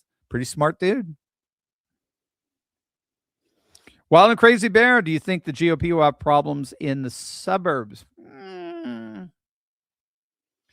Yeah, I don't know. We'll see. I wouldn't worry about it. A lot of people were, the suburban moms, the soccer moms. They since Clinton had defected over to the Democrats, and so the Republican Party has a woman problem. They're a shrinking portion of the voting bloc. The vote is much more Latino. It's much more working class, both white and non-white. It's becoming much more Gen Z. And you're seeing the effects of it as well in like a place like Georgia. It's turning blue because it's much more urban than rural. So we'll have to see. I don't know how they'll do with suburban. I have if the economy takes off like most forecasters believe it's about to, it's supposed to just absolutely explode. Prices come down, energy, gas prices coming down, food costs, standard cost of living, all of it goes down with money coming in left and right, particularly through tariffs and so forth. So we're just destroying our trade deficits. We're destroying our national deficit. And without having to raise any taxes, you're getting all these incredible, tax rebates and the like. I just think it's going to fare quite well for Republicans in suburbia. I think so. Lisa, thank you so much. Very kind of you. Gypsy, did I say her? Gypsy Blues. Hey, love your show. I'm in the Hudson Valley. Oh, I love Hudson Valley. I do. We were up in Saratoga over the summer. Used to love New York City, lived there in the Rudy days. De Blasio, De Blasio stopped going. Now they can burn it down for all I care. It's sad. It is sad because we need, civilization needs its cities. That's what the term is based on. Civitas. We get the word city from that, civilization. So yeah, we want flourishing civilization. But what was it? David Eichmann, I think, just said the other day, well, it looks like Miami now is going to be the financial center. And what do you say? Dallas or Houston is going to be the tech center. So Texas will be the tech center. So Florida's could be the financial center, and Texas would be the tech center. All the dynamics of finance are moving to the red states. The South really is rising again. It's happening. And it's happening because they just have good management-based red state administrative governments that want you to succeed. They want you to because they want your tax dollars. I mean, it's a great deal. Look, when you succeed, this is Ron DeSantis. When you succeed, when you're making money, my government makes money. Right. So I want to create the conditions necessary so that you can make all the money in the world. And the moment I get into this confiscatory mode, then that's going to stop happening. When I start punishing businesses and punishing income earners, and defaming them and turning them into, demonizing them and so on, they're going to leave. They're going to pick up and leave. They're going to go. They'll go offshore. They'll go to Puerto Rico. You don't even have to pay income taxes if you bring a business in with you. If you're a business owner, they give you that kind of incentive where you don't even have to pay taxes. So the people leave. People think of all the Europeans, wealthy Europeans who have residency in Monaco and Monte Carlo. Right? It's a tax haven. Everett, we need to put public schools completely in the hands of local neighborhood school boards that are locally elected, then work together to elect conservatives. Those boards, absolutely. Amen. Amen. I mean, we were seeing that happening. The problem, it's funny, the problem is maintaining the momentum there, because we were rocking in 2021, 2022. I think about half the school boards. There were some studies that were keeping track of this, but it was almost like half the school boards out there had either been completely voted out or had been radically flipped more to the right. And so this is where you got, what did you get? What's the organization that really focused on that? That was their focus. I forget. Not Concerned Women for America. Isn't that? No, maybe it is. No, that's Phyllis Schlafly. I can't remember, but you guys probably know what I'm talking about. But then it just seemed to fizzle out, and then they come back into power again. So we've got to find some way of being able to sustain that. I probably just, in the end, the key to it is just to continue to really work on culture as much as possible. So we need a very vibrant faith, family, freedom culture, particularly in our red states. And we'll see that the more the blue states go nuts, because more and more people are going to leave, and they'll be the new Gandalfs. They will say, "You shall not pass," to any left winger that even tries to come back into their life, as it were, at a political level. Vaughn, no question, Dr. Steve, just a hearty thank you for keeping me informed, sane, and more than anything, filled with hope. May God continue to bless you. You too, Vaughn. Thank you. Thank you so much for the super chat. Yeah, there's the world is moving in our direction. It's the world is becoming more and more conservative. The world wants nothing to do with liberal globalism. The people want nothing to do with liberal globalism. That's why Mamdani came to power. If the populist right fails, then the people will go with the populist left. There was 10% of Mamdani's voted for Trump. Now, not that they have a populist right in New York. They only have an establishment Republican party. It's very small. And an establishment Democrat party that just got slaughtered in that election. They were divided in half, more or less. But it was about Mamdani, of course, came out on top with Curtis Sliwa in there. But when all said and done, the world is going populist. And that is the total opposite of globalism. Globalism is a rule by elites, whereas a populist was where the people rise up and push back against the elites. And the people tend to, as we're finding in Europe and as we're increasingly finding in Latin America, of course, we found here, the people really tend to go towards the populist right as over and against the populist left, largely because, again, we can pivot left on the economy while pivoting right on culture. And so we're able to bring in the working class and Latino voters and Gen Z men, and we're allowing men to be men and all that good stuff. We're not dealing with any of this woke nonsense. Whereas the populist left is still very much married to that woke nonsense. So thank you. So yeah, it's all moving in our direction. Techno-populism and civilizationalist populism are combining to reawaken civilizationalism all over the world. Gypsy Blues, but the birth rate is mathematically on the Islamic side. They don't believe in our Western culture, and they are here already. Look at the EU. Yeah, no, you're right, Gypsy Blues. Definitely. So two things to that. First and foremost, it's not just Islamists. Conservative Christians have just as many kids. So what we're finding is that there is the discrepancy, the fertility discrepancy isn't so much religious, like Islam versus Christianity. It's actually it's very cultural. It's conservative religionists versus liberal secularists, and liberal secularists have largely stopped having kids. And unfortunately, Europe after the war became very liberal secularists, particularly up north in the Scandinavian countries, and they've just largely stopped having kids. But conservative Christians in Europe, like Lestadian Lutherans or Orthodox Calvinists in Holland, very conservative Catholics in Italy, for example, they're having lots of kids. There was one study that found in France, I think 20% of women in France account for more than 60% of all kids born, and those women tend to be inordinately conservative Catholic. So that's an important point to make there, that you're going to have a vibrant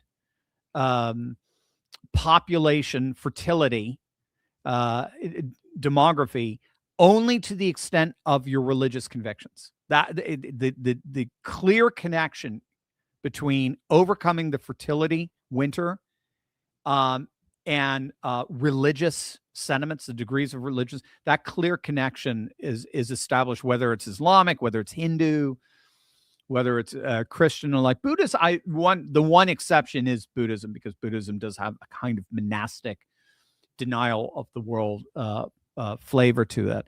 So yeah, birth rates are mathematically on the Islamic side. They don't believe in our Western cultures. They're here already. Look at the. So yeah, no, you're right. There was a second thing though, but that's why I'm rereading your question. What was the second thing I had? You've got okay. Yeah, I think yes. But that said, yes.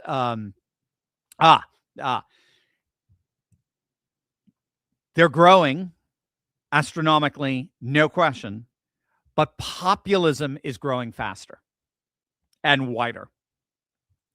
So there are far more populists in France as we speak than there are Islamists. There are far more populists in Germany than there are Islamists. There are far more populists in Italy than there are Islamists. And the more they grow, guess what happens?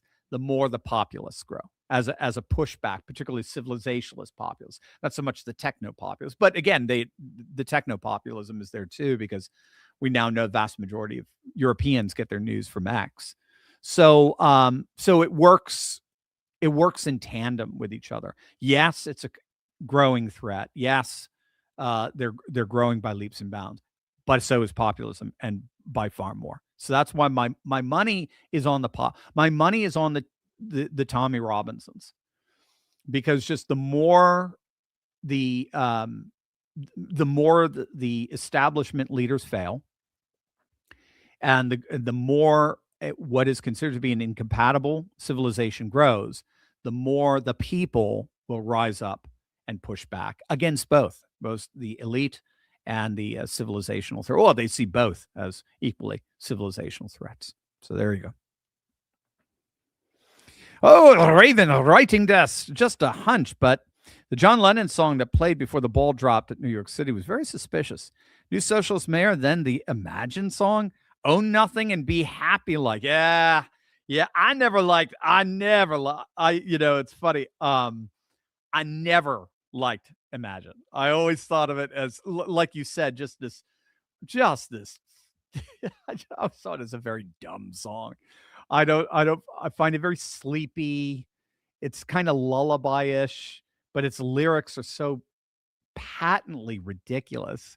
Imagine no heaven, no hell, above us only sky. I mean, yeah, so it's called nihilism, it's like, no possessions. And so, oh, really? So you didn't possess the rights to that song, John?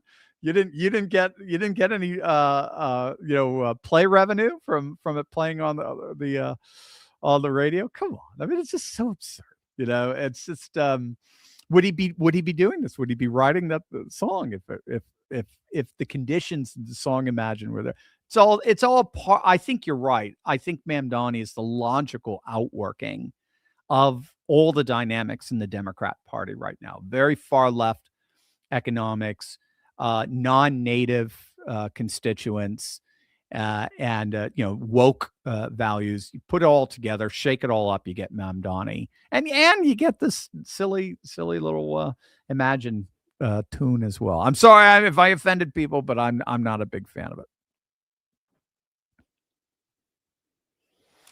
Randall Black, J6 is conspiracy, so statute limitations are much longer. Oh, that's interesting. Okay, yeah, and it could be, as I understand it, conspiracies can be tried anywhere, right? So you can impanel a grand jury anywhere if it's a conspiracy. That's one of the reasons why Tulsi Gabbard had talked about the treasonous behavior of Operation Crossfire Hurricane that spied on Trump, and then also Arctic Frost that after J6 spied on Republican governors. She was senators.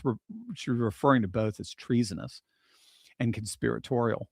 And I think that it's for the purpose. And then I found out that if you're dealing with any kind of collusion or conspiracy, it is something that can be tried in any jurisdiction. So we got to get it out of the DC courts because they're just filled with Democrats in the end. Thank you. Pumpkin Tinny, tiny pumpkin. Thought provocateur, Dr. Steve, how do you manage anger and stay so cool? I hate it when you ask me that. Not always very well. Not always very well at all. My kids could tell you that. I can blow up. I have blown. You'll see me blow up here or there. I get pretty passionate. I've got a lot of Irish blood in me, So. But I do. One of the ways I relativize it is I try to think big picture. Generally speaking, when you're really, really upset, you're being very myopically focused. Generally speaking, okay, it's very myopically focused, and so whatever bad is happening, it fills your whole perspective, your whole resolution on the world, and but then if you could step back and see it in light of other things that actually are really good. I mean, really, really, really objectively wonderful. You just back up. And all of a sudden you're like, okay, it's not so bad. All right. Yeah, it sucks. We don't like it, but it's not so bad. So that's what I try to do. I try to relativize bad news, as it were, toward a bigger picture. And I try to make sure that bigger picture is clear. It's not going to help you if you're just trying to fool yourself, right? So the bigger picture has to be true in order for it to have its power and its passion.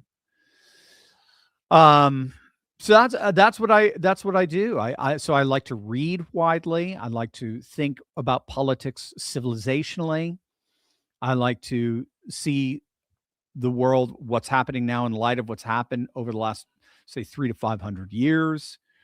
I like to think about the future based on what futurists are arguing. Not just take one, take a whole swath of them and where things are going. And again, my faith too is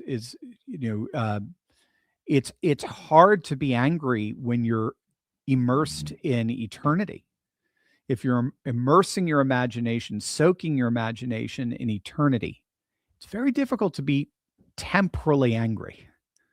And that has a real causative effect of being able to, again, just sort of relativize what got. If you remember what I focused a lot on during the Biden winter, I focused a lot on what was going on in other parts of the world. And I focused a lot on what was going on in red states. And what I was trying to do there for you is to get you to see Biden in light of these wider frames of reference. Yeah, he sucks. Yeah, everything he's doing, everything he touches turns to dung in the King James, right? Yeah, no question. But look at what patriots are doing in red states. Look at what DeSantis is doing. Look at the voter registration. Look at the rise, the return of Trump.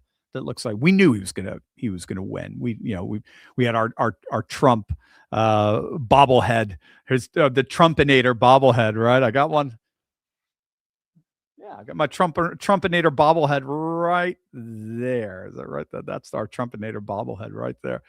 And I said this is commemorating the greatest political comeback we have ever witnessed. This is going to be amazing. We knew that was because of all this trajectories that were coming to play. Now, of course, there could have been some shenanigans once again in 2024 as there was in 2020. So we had to prepare for that, but we did a lot of work with that. We talked with Cliff Maloney and how he was going and who else? Why am I forgetting his name? Long-haired guy, Scott, right? So Scott Pressler, it'll come to me. I'm showing my age. So we talk how are you guys going to overcome this the fraud that's inevitable. It's going to be too big to rig. That's how we're going to make sure. It was just all these trajectories that were coming together, and that helped us to manage a real stressful situation. And I know you guys are really stressed out. We end up getting demonetized towards the end. I know, believe me. And so anyway, it's but then we got remonetized shortly after Trump won. So fun how it works, but keep it all in view of eternity and in the big picture of the movement of history, and you'll see we win. We win theologically, we win at the end of time, but we're also winning historically as well. This crazy liberal nonsense has a built-in futility to it. We can see it everywhere. Brian, my dear friend, Happy New Year from sunny Southwest Florida. Given the many rhinos in Republican seats, what successes do you expect the Trump administration will have? Filibuster end, jail for Democrat illegal activities, midterm successes, deep DOGE cuts, the deportation, the majority of the 11 million illegals that Biden led in, others. Yeah. Well, the good news, like we talk about all the time, the good news is because Trump is he's recaptured the power of the executive branch. And even Democrats, they call it authoritarian. He's breaking every rule. Yeah, right. So name me one Supreme Court case that would even remotely agree. Well, because they're theocrats, So, okay, I get it. So the good news is he doesn't have to rely on them. The payback with that is the next administration could change it just as quickly, back and reverse everything he's done like the Biden administration did.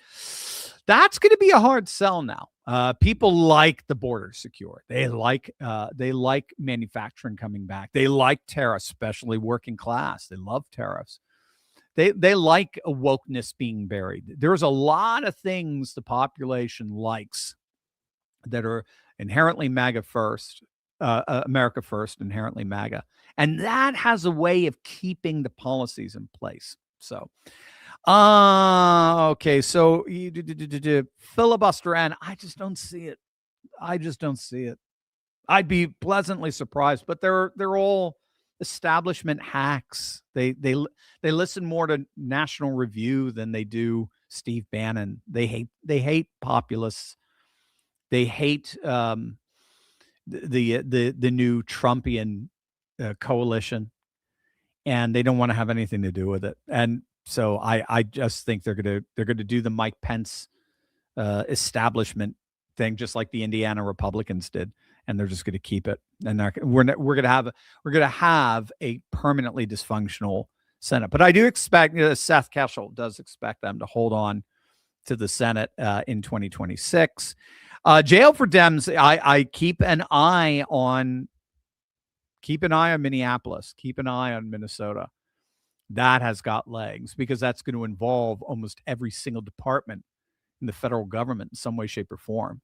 And it's a Trump it's a Trump-led, full court press of all these departments. So that looks good.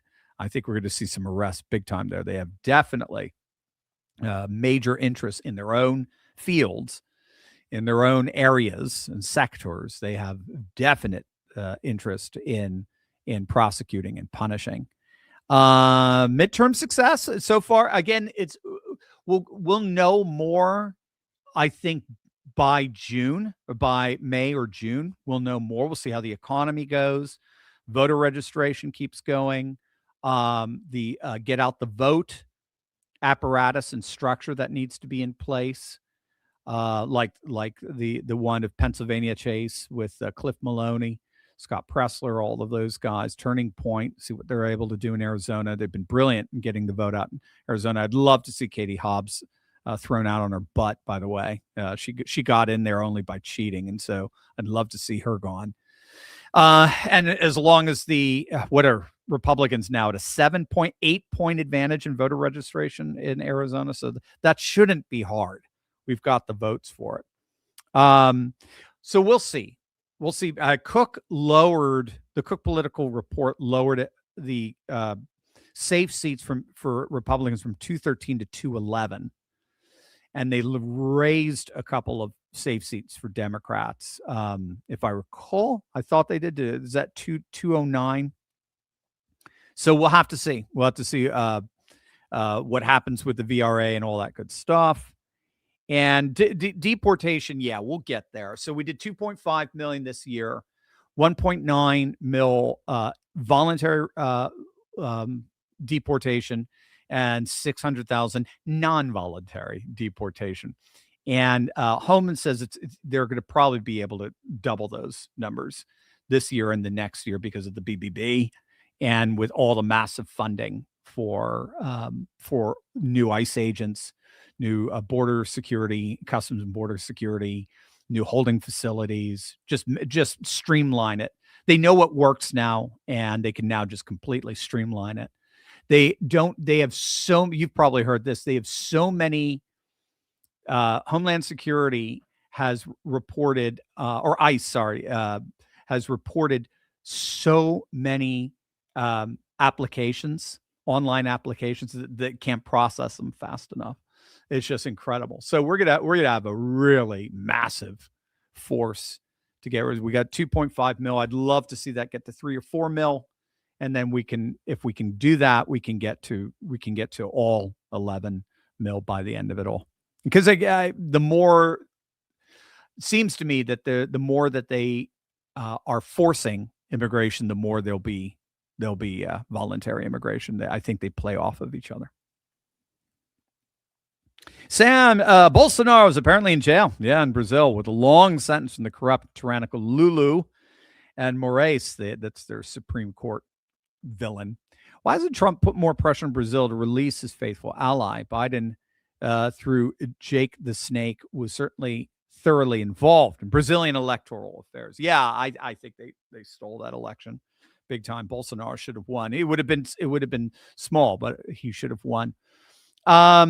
Yeah, it's a good question. I don't know the answer to that. It's very concerning. Again, this is exactly what we're talking about, banana republic politics. So what you do, you serve a little time, and then your opponent gets in, and the first thing they do is they jail you so you can never come back politically. His son is supposed to run, if I recall, Eduardo, who's very good. I actually even like Eduardo better than Jair. So we'll have to see. I don't know the answer to any of that. Salvatore, nowadays facts and truth don't change liberal minds. Can you do a podcast on Bulverism? Oh, yeah. So we students can understand and combat false liberal debate, hatred through cultural division, manipulation, and etc. Yeah, didn't C.S. Lewis coin that Bulverism?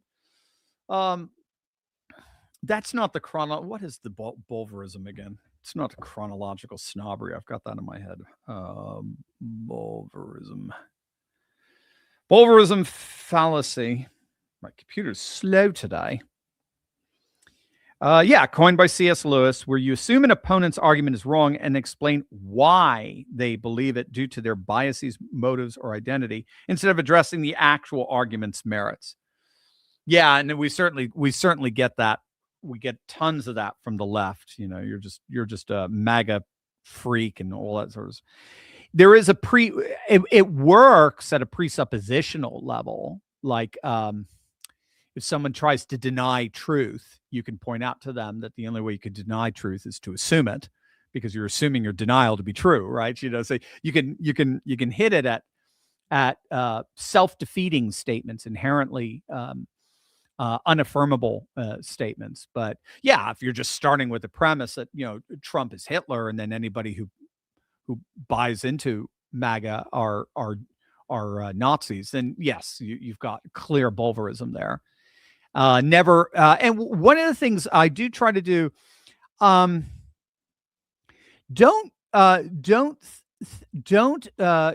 discount the level of.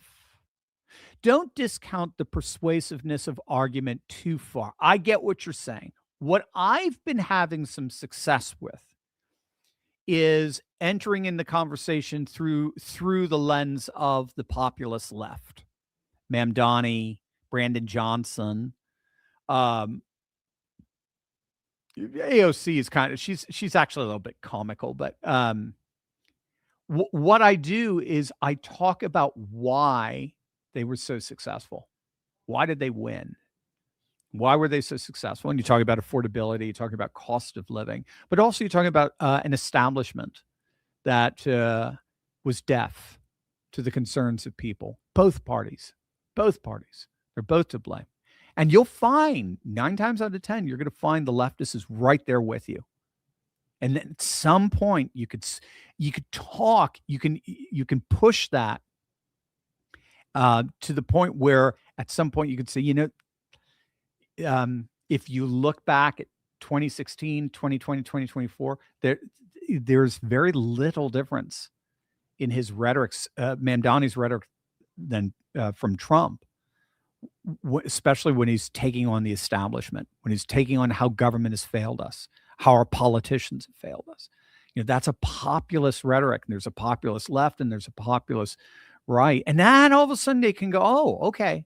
All of a sudden now they see from their own world, their own lens, why Trump was so popular. And you do that. And I found that during the Biden years, I found that the more I was able to have a discussion centering on the populist left and then pivot and show, but a lot of those dynamics were operative in getting Trump to a lot. I did this with Bernie Sanders all the time. You know, if you look at the rhetoric of Bernie Sanders and you compare it to the rhetoric, as a matter of fact, I bet I can find parts of speeches when they're talking about economy, when they're talking about a political establishment that's turned a blind eye, a deaf ear to you, that doesn't care about you. They only care about their own, you know, wealth, and they only care about their own power, and they only care about their own, you know, people who are signing checks for them and all that sort of stuff. You know, again, I bet I can pull out an excerpt from one of their speeches, and you couldn't tell me who said it. Was it Trump or Bernie? You might think it was Bernie Sanders, but it could have been Trump. So that's the populism there. So I would do that, but definitely we can do something on Bulverism as well. Bulverism. I have to learn to say it. Mitchell, Dr. Steve, how can Trump stop blue state governments from not allowing the big beautiful bill to affect their states, such as no tax on tips and refusing to tax it? He can cut off the money. He can cut off the federal government has a lot of power. The executive government has a lot of power to cut off money. A lot. And people often say, well, no, but it's Congress. Only Congress can. Executive branch could do a lot to cut off money. And they're already doing it. They're doing it in California. They're doing it in Minneapolis and Minnesota. So just cut off their money. Turn off the spigot, as they say. Chip, the enlightened. What damage do you think the GOP anti-Trumpers and Israeli, the cause of everything, will do to Trump-Vance legacy? I don't think much, to be honest with you. I may be naive on there. I think more than anything, it's an influencer war. What you just saw at the America Fest was I mean, I did a video on it. It was disgusting the way, I mean, I'm just going to come out and say it. I think Ben Shapiro was abysmally and embarrassingly rude from the stage to turn that stage into his own platform. Whenever I get invited to an organization to speak, my first question is, how do I help you? How do I serve you? What's your goals? What do you want from this? I've got my own platform. I don't need you, I don't need your organization's platform. I don't care how big it is. I don't need it. And if anyone didn't need a platform, it's Ben Shapiro, but he decided to use, and I'm blaming him just based on what I know of it or what limited part I know, but he made his speech all about a kind of, Mitt Romney-esque republicanism needs to return to the party. And I think he had a lot of people throw their middle finger up and say, never again, bub. We're never going back to Romney. We're never going back to McCain. We're never going back. We're not doing a DeSantis, MAGA light. We're not doing it.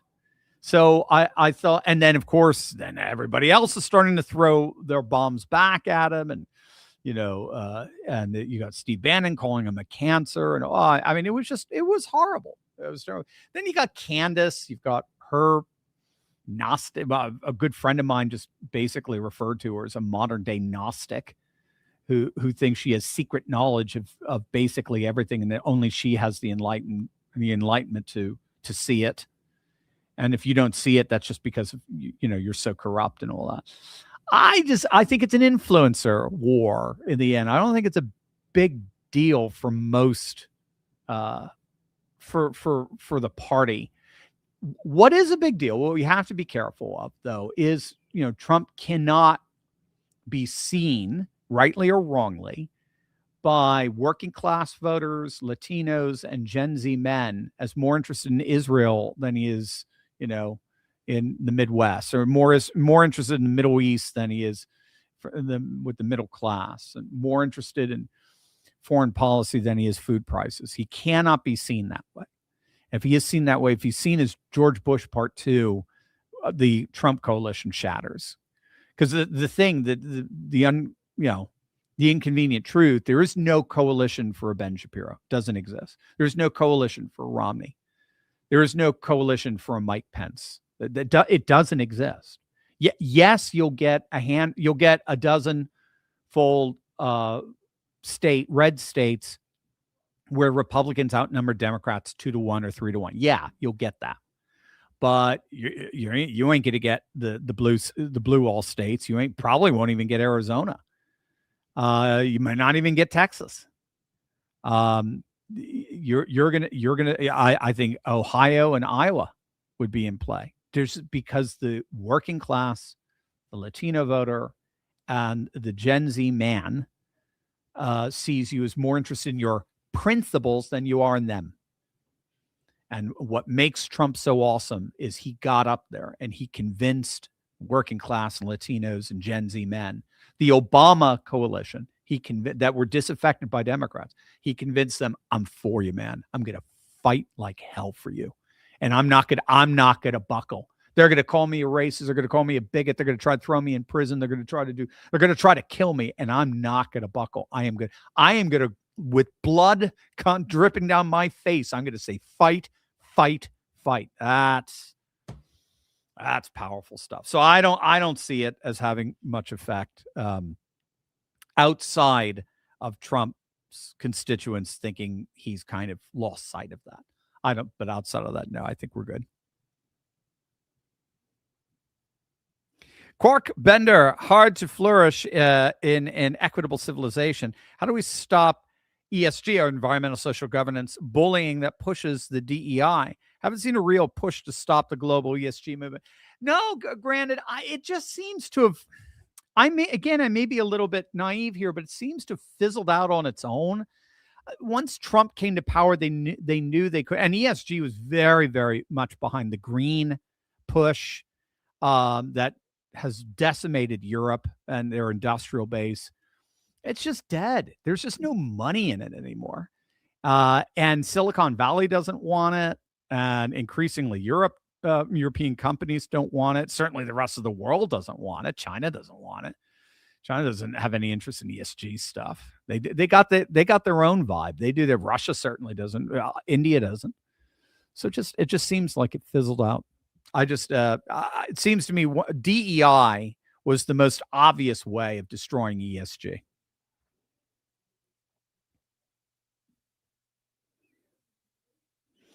John Mark, once you get rid of the corrupt welfare support system for the Islamists, they will not be able to afford to outbreed current tax-paying American citizens. Good point. Very, very good point. Very good point. That's right. There does have to be a certain level of material conditions in order to breed. Yes, definitely. I like that. And that's it. Love you guys. All right. So that's our first live stream for 2 hours and 20-minute live stream for 2026. Should be an awesome year. Oh, we got one more coming in. Don't forget, you're a back porch professor. It's cold up here in the Northeast, but I will be doing some videos all throughout the weekend as well. If you're having problems with stiff joints, you're probably rolling them too tight. Oh, Rick Meyer. What a way to end it. That's right. If you're having trouble with stiff joints, you're probably rolling them too tight. That's the definition of a wonderful pun. I love it. All right, buds. Love you guys. God bless.